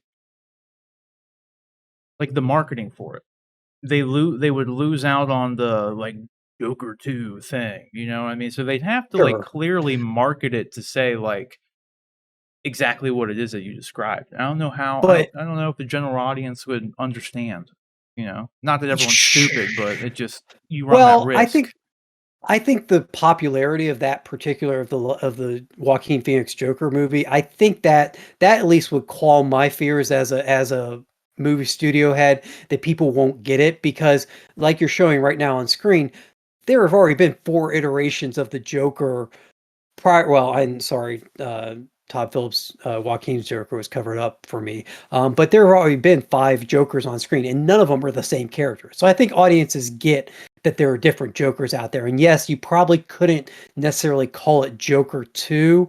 I don't know what kind of, maybe you call the next one the Clown Prince of Crime, especially if it deals with the criminal aspect of the Joker's character or whatever. Maybe you find some clever way of, using some of the other names the Joker has gone by over the years. Because they, at least I'm trying to remember. I saw it twice and I still can't remember. I don't think they ever reference him as the Joker in Todd Phillips' The Joker. I don't think he's ever called. Maybe Robert De Niro's character says, "What are you, some kind of Joker or something?" in an offhand way, but he clearly doesn't go by the name Joker in that No, he film. says it when So, he's about to walk out onto the show. He says, "Call me oh, Joker." call me Joker. That's right. Yeah. You're right. I'm sorry. I That's the forgot. That only was even in time, the though. I trailer. don't think anyone But that's actually called yeah. him Joker. He just It's said, No. before "Call he me went on the Joker." TV show, right? Yeah, Yeah. right when he goes Yeah. out on the stage, right before. Yes. So you could theoretically use other names, and then just, obviously as long as you have the white makeup, the smile, the whatever, I think people would get it. And you could do a different take on the character that way. Yeah, I think that's honestly a cool I feel idea. that. Like, I never considered it or heard it until you just mentioned it, and like I would like to see them do that. And because if anything, too, it would really only help further popularize the other Jokers that would exist. Like if they focus on a criminalistic character that would evolve into the Joker, that's kind of like Jared Leto's Joker. Like, you know what I mean? Sure. So Yep. maybe it would even help these other iterations of Jokers that people don't really like, or they could do something completely new and inventive with it. And like Heath Ledger references, or there was some supposed like backstory of like him being like a war veteran or something. You know, they could do something with that, which would kind of also, you probably have to touch on like PTSD, and which would kind of be mental health, but it's a Yep. completely different look on it. Type of So mental health. Sure. yeah, so I mean, there's definitely a lot they could do Well, with that. and I'd like to see them do that. I mean, I know DC is kind of, or DC Warner Brothers, at least who's there now. Who knows what will happen with their merge with Discovery? But at least those that are there now and running things have kind of decided they're done with the certain aspects of the Snyderverse, including the Leto Joker, but you could theoretically let Todd Phillips do the next one be the origin, because we don't have the origin story for Leto's Joker. I mean, he could theoretically go back and do the origin story for Leto's Joker if they're willing to explore that part of it. I mean, that maybe that's not the next film, but once you have this franchise going, like if Leto wants to come back and do it, and then you could, like you said, that more criminal aspect of it, he would dovetail nicely into looking at that part of the origin. So. Yeah, I mean, he's an Oscar-winning actor, and he definitely hasn't Yep. had his chance to really be Joker yet. So I'm definitely Exactly. willing to give him a whole movie to actually explore it. We've only seen bits and pieces of him 2 different times too, because when he shows up in Snyder Cut, completely different character. Sure.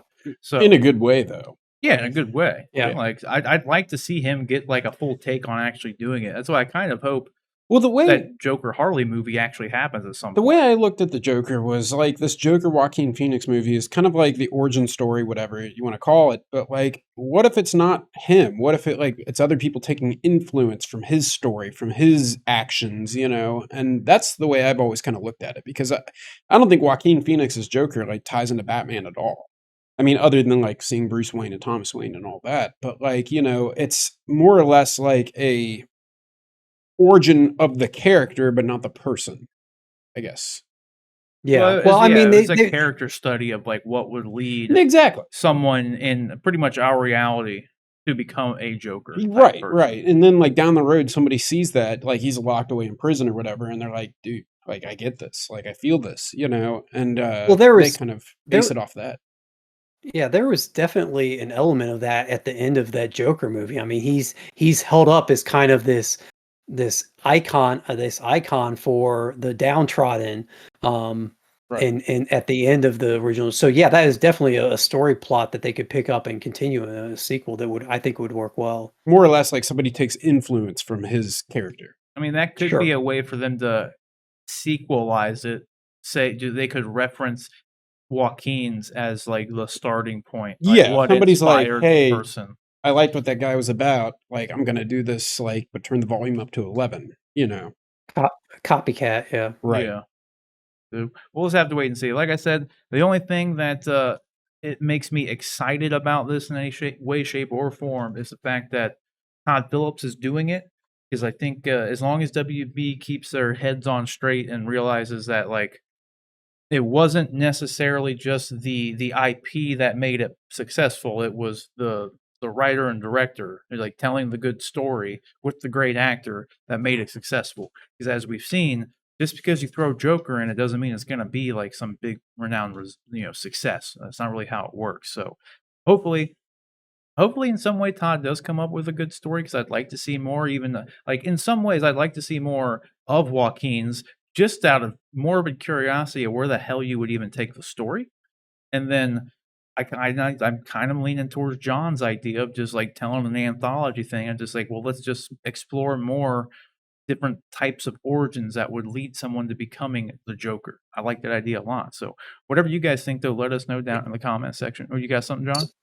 Yeah, sorry, I'm gonna hop in right now. I'm gonna do my sign off. I good. actually just got a note on my phone that I need to hop off here. But thanks for having me on this week. This was a good show so far. You guys wrap up the last two well, and I'll be eager to check out what you guys have to say about the last two topics, because they're fun ones. So always a pleasure, Sean. Yep, you guys can catch me over at Nightwing_K, Instagram, Twitter, and that's it. Have a good week. All right, see you later, John. Sit. All right, thanks, man. See you guys. Yep. But guys, yes, let us know what you think about the Jokers and what John's idea. I like John's idea for the anthology series of Joker films. So let us know what you think down in the comment section below. All right, guys. So our quick penultimate topic, I'm gonna cover this really quick, and then we're gonna get into our final topic, which is our Bad Batch episode 5. Kind of spoiler discussion and review. But this episode here, or this topic here rather, is just going to be, it's just worthy of note that, interestingly enough, I gave my review of Army of the Dead. John and I talked about it last week, I believe, when it came out. And surprisingly here, I say surprisingly because I didn't think the movie was really all that good. I didn't think it was bad. I just think it should have probably shaved about 45 minutes off. and then just really tighten up the plot because they left a lot of things, I don't know, unexplained. But if you want to go see my Army of the Dead review, it's up on the channel, so you can go check that out. But it's worth noting rather quickly before we hop into our Bad Batch review here that Army of the Dead is quickly making its way to the top of the like most watched shows or movies on Netflix for as far as the Netflix original series go. So as of right now, it is tied for I believe 10th place. And it has 72 million people have watched this film, which I mean, good on them, good for Zack Snyder there. But here's the list here. So it's tied for The Midnight Sky, which I'm not even familiar with that. But then I find this list to be the more surprising thing over anything because I've notoriously said, and it's like notoriously known that like most of the time, Netflix original movies are pretty much garbage.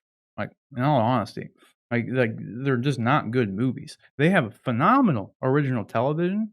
Like all the Marvel series are great, and you had House of Cards to kind of shoot the whole thing off, but Stranger Things. But they've always made fantastic television. But their original movies have never they've never really been all that great. When a Netflix original film comes out, no one is, like, dying to see it, like because they come out with so many of them too, and they don't market them, so it's kinda like, I they just they're not peak cinema most of the time. Not that they're all terrible, but interestingly enough, this list kinda blew my mind here with Extraction has had 99 million views, which again, like I said, that movie's not all that good. It had some phenomenal, like, action scenes. Like, it was great. I think, Chris Hemsworth was great in the movie and whatnot, but the movie overall wasn't all that good. Bird Box, I thought was okay. It wasn't it was an odd movie, but it wasn't bad. Like, Sandra Bullock was great in it. Spencer Confidential is their 3rd most watched movie. Six Underground, the 4th. Like, that movie was terrible. Had some cool scenes in it, but it was a terrible movie. Murder Mystery, dude, that like, how so many people watching that movie? That movie wasn't very good. That's the one with Adam Sandler and, what was it, Jennifer Aniston, I think, in it with him? I can't remember, but it wasn't very good, and Luke Evans made an appearance, so if I'm thinking of the correct movie, then that's it. And then Old Guard number 6, I think Old Guard's the best movie on this list. Like, and it's the 6th most watched, but that one's, like, in a deserved place. Enola Holmes was okay. Like, I say Old Guard and Enola Holmes are probably the 2 best on this list in general, but then Project Power, that movie was a phenomenal disappointment. Like, that movie wasn't good at all. And then it had some cool visuals, cool concept. Execution was meh. But then again, Midnight Sky, never even heard of it, and Army of the Dead. And its Army of the Dead just keeps going up and up. So I'm kind of like, Rick, you haven't even seen, you probably haven't seen any of the movies on this list, have you? I'll be real. I have no idea what all 9 of those are. That's what I'm saying. Outside of Army of the Dead. But And you wouldn't, because they don't market their shit. Like, well, I know like Bird Box is like Sandra Bullock, blindfolds and whatnot. But like, yeah, I have no idea. Yeah. Yeah, so I've just found more than Army of the Dead having this much success, because like, good on them. I'm glad in some way. I'm glad this actually paid off for both Netflix and Zack Snyder, because after all the shit he's gone through with like the DCU on his part, he needed a win, man. I mean, Right. because he had his like the tragedy with his daughter, then all this shit with like Justice League, and then like they let him finally finish his version of Justice League, and it was much better than what we got out of the theatrical version. Um, and then Netflix though, they put like before this movie was even released, they announced that they were making a prequel movie to this Army of the Dead, and then they were also making an anime series based on it as well. And then now there's like ever since that, like since the movie's actually been released, they've announced that they're making another prequel movie about this, and it's going to be focusing on the Safecracker character. And it's going to be like a kind of like, I don't know, like an origin story or something, just on I think his name was Diedrich. But it's literally they're making a prequel of just that one character. So I'm interested to see where they're going to go with this world, because I think either the prequel movie or the anime series is going to dive into like the origin of the outbreak, if you will. Yeah. Because I liked Well, I didn't really like the movie overall because it was all over the place, and they, like, introduced a lot of concepts that you never see them again. It's the rain, it, like, hits the zombies, and then they wake up, these dead zombies, and they mention, like, "Yeah, you should see them in the rain," like, they all come back to and they never show that again. They have this offhand comment about this thing that, like, rain makes these dead zombies reanimate, and you never see it. It made no sense. So I Right. hope that with some of these obviously probably not with the Diedrich, Safe Cracker, prequel, they're probably I mean, that's probably just gonna be like a character study kinda thing, I would imagine. But then I hope that, like, the anime and then this other prequel actually at least allows them to expand on the things I liked in the movie, but they didn't explain, like, how the zombies got there because 'cause they're supposed to be, like, at least it's a rumor that there's, like, an alien connection to it because there's something that happened, like, Area 51 wise at the beginning so, like, I'm curious about that. Then, like, the baby one, like, I mean, it's like, there's all these cool concepts and, like, the alpha zombies and, like, like, I wanna see more, and I just hope that I think I mentioned this on the official review, like, I really hope that these other properties come out, this anime series and these 2 prequels, and then Zack can come back and make, like, a follow-up to Army of the Dead, and, like, now that we have all this other lore hopefully flushed out, he can focus on making just, like, one hell of a good movie, Right. because all the zombie stuff in it worked, like, the zombie fight scenes and all that shit was cool. It was just the story, and I think a big part of it was, like, it was 2.5 hours long. They tried to introduce all these things, but they couldn't expound upon them at all because it was already 2.5 hours long. So, I don't know. I find this list, though, a part of this article, probably the most shocking thing, like, seeing that, like, for the most part, none of these movies are, like, Oscar-winning movies by any No. means. Most of them are like, seriously, there's only 2 on this list I would consider even, like, good.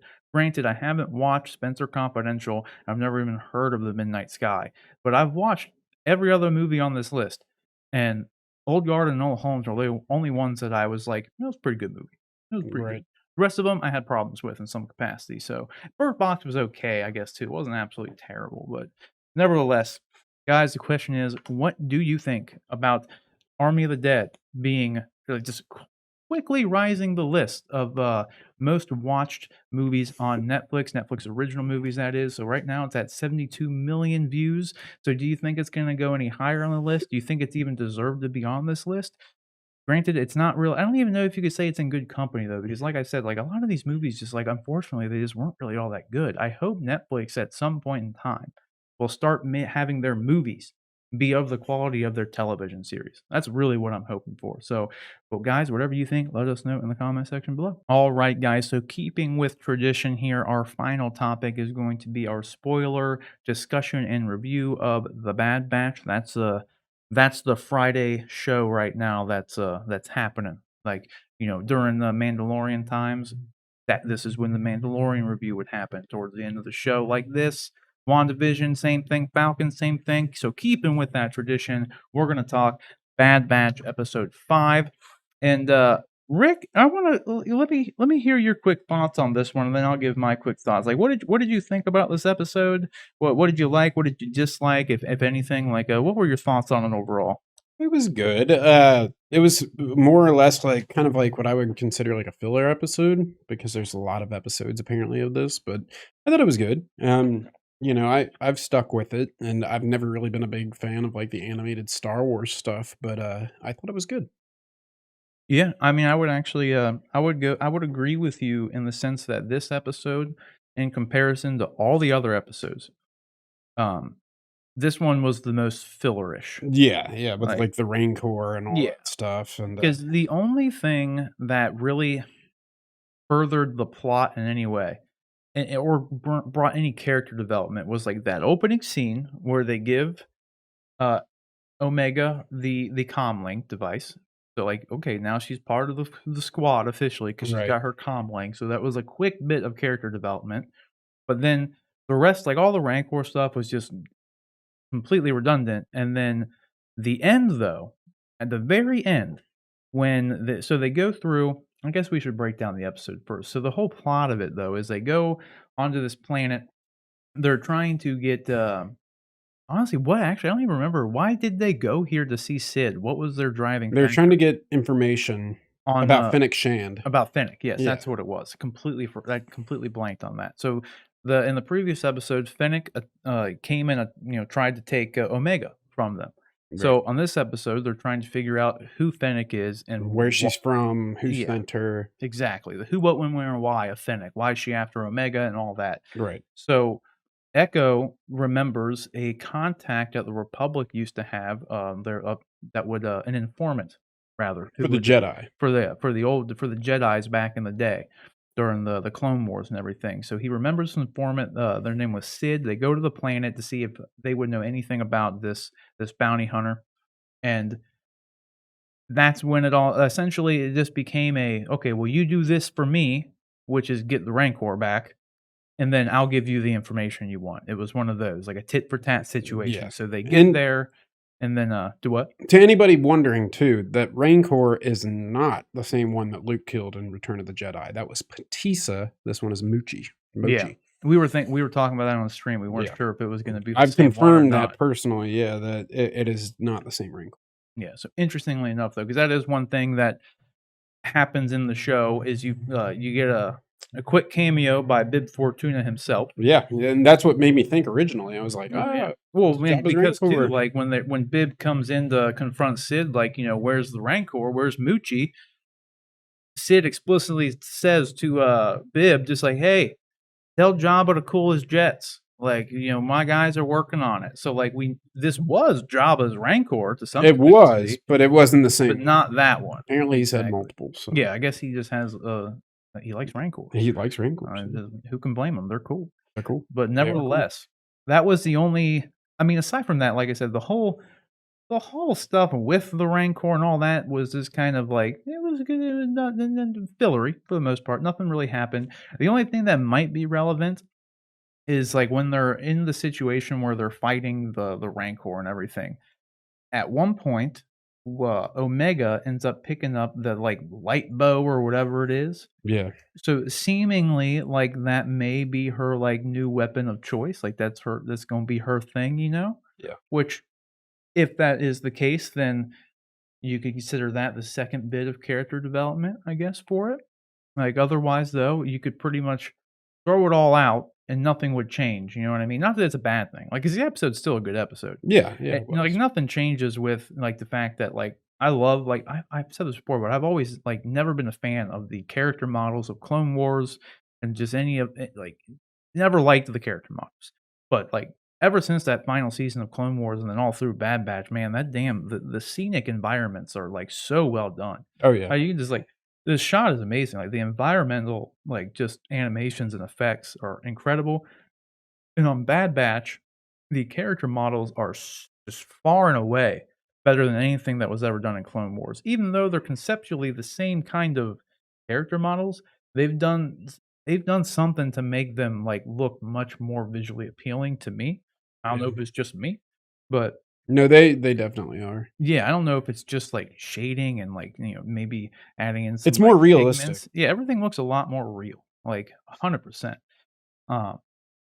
So that being said, though, nothing really too exciting during the episode, other than like I guess they kind of did tease like some more stuff about maybe Wrecker's inhibitor chip maybe causing That's what some I problems. thought. Like, because there's multiple times in the episode where like he like holds his head and he's just like, it's nothing. It's cool. It's cool. But like, Yeah. I feel as though that like down the road, it's going to be some trouble for him. Like, look at how crisp that shot looked, dude. Like, just look at this. I don't know why this shot just stands out to me. Like, look at that. Look at how crisp this looks with him just like standing there in the Yeah, and then background. like you got Wrecker there all like Yeah, blurred I don't out. know what like just the animation for it just looks amazing. Like it's so like they stepped their damn game up so good. Like that looks so good. And it's just like a stupid little shot, but it just looks so good. Yeah, they Like did. They I've did well. yeah, like and far and above. I've been rewatching Clone Wars right now, so it's definitely a compliment. I'm up to season 5 now of my rewatch, and that's when it starts to really pick up. Like season 4 and 5 story wise starts to pick up.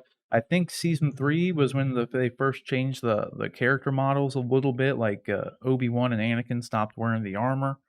and they just have the gauntlets now, and these regular robes. So like that was the first kind of switch up of the animation. It's a little bit better, but it's nowhere near of the quality of what this is. No, Like, no, and I even agree. the final season of Clone Wars that Disney Plus did, it was pretty much like this. It was almost as good as this, but to me, this is even better. Yeah, yeah. Like, and it's I just love watching it. Honestly, like that's one. I think it looks phenomenal. I liked Wrecker fighting the Rancor, where they're just Yeah, like at dude, the end of it, they're just like barely touching each other, but that was funny. yeah, Yeah, right here.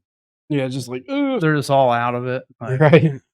Just like we're both just tired at this point. it was a good little moment. I thought like it's And got there's some her light tone. bow thing. I thought the Rancor was cute. I'm Yeah, just gonna say it. I don't think it's very cute, but Well, not like looks wise, but like personality wise, just like how it yeah, I could see whimpers that. and yeah. Yeah, I could see that for sure. So yeah, but that scene was good. There are some good moments in it for sure. Nothing too mind blowing. I'm assuming this will be her weapon going forward. I would think so. So I think so. There's some development there a little bit, but otherwise not a whole lot to it. I think the main development here is at the very end, when Hunter is talking to Sid. She essentially threatens him. Like, 'cause she says, like, a hunter of the stature of Fennec Shand coming after you guys, like, must mean that you all are pretty valuable, like, Right. and then, like, he turns around all like, "Well, He like stares like, down what?" like Like, yeah, like, 'cause she overtly threatened him, like, uh,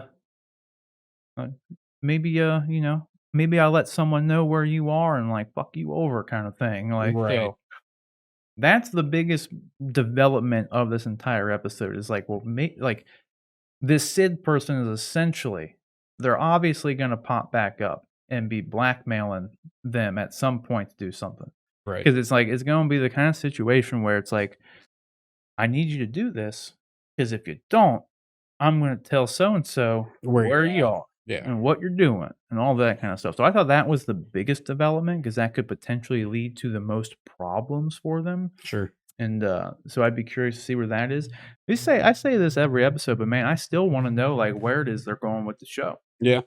Like, Yeah. because now they introduced the Fennec Shand thing last week, and then they continued that this week. They haven't gone back to the crosshair stuff. They haven't gone back to They haven't the even mentioned him, yeah. Well, they Well, mentioned him they'll as like a thing. mention him in passing. Yeah, yeah, Like, yeah. They've mentioned him as a person, but not like what they're gonna do about him, if they wanna get him back, nothing. They Yeah. haven't gone back to Camino in a couple episodes now, ever since, the Prime Minister mentioned having to make a new type of clone because of the Jango Fett material being gone. Yeah. We haven't gone back to there since. Haven't gone back to Tarkin, like, so I don't know Where they what they're going? yeah, I don't know what they're gonna be focusing on still. Like, I really, like, hope that they go back to I mean, I really want them to go back to the crosshair stuff at some point. I'm imagining like, I said this too on stream, I think, like, if Tech is so smart and knows that they all like, he knows the inhibitor chips are in all the regs heads and in their heads, why don't he just disable them? Right. Like, why Like, didn't he's smart enough, you'd think he Yeah, could. he knows they're there. Like, he I don't understand, like, why they don't just take them out. Like, it makes no sense to me. Maybe we'll learn a lot. Maybe, I don't know. I'm curious on that because you think like Wrecker keeps holding his head. He's smart. He should be smart enough to know, like, maybe that happens to be right where that inhibitor chip is. So maybe we should take that out. Yeah, right. Maybe it's causing problems. Like, They who did it to knows? Rex, like Yeah, like I don't know.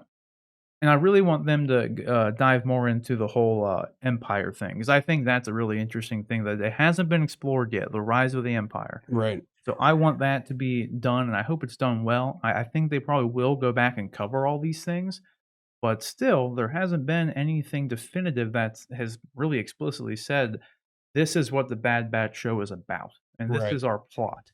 Because they've introduced like there's been a couple of different things they've introduced, like Yeah. and it's just as life. Some things get thrown at you, so you focus on that for a little bit. What I hope is that it does not become what like Clone Wars 1 through 3 was, where it's like they introduce the Cad Bane character, they do 2 episodes with him, leave it pretty much unexplained, like, they don't wrap up the arc, and then you Right. don't see or hear about Cad Bane again for a whole season, and then they pick up immediately after that episode that happened a season ago.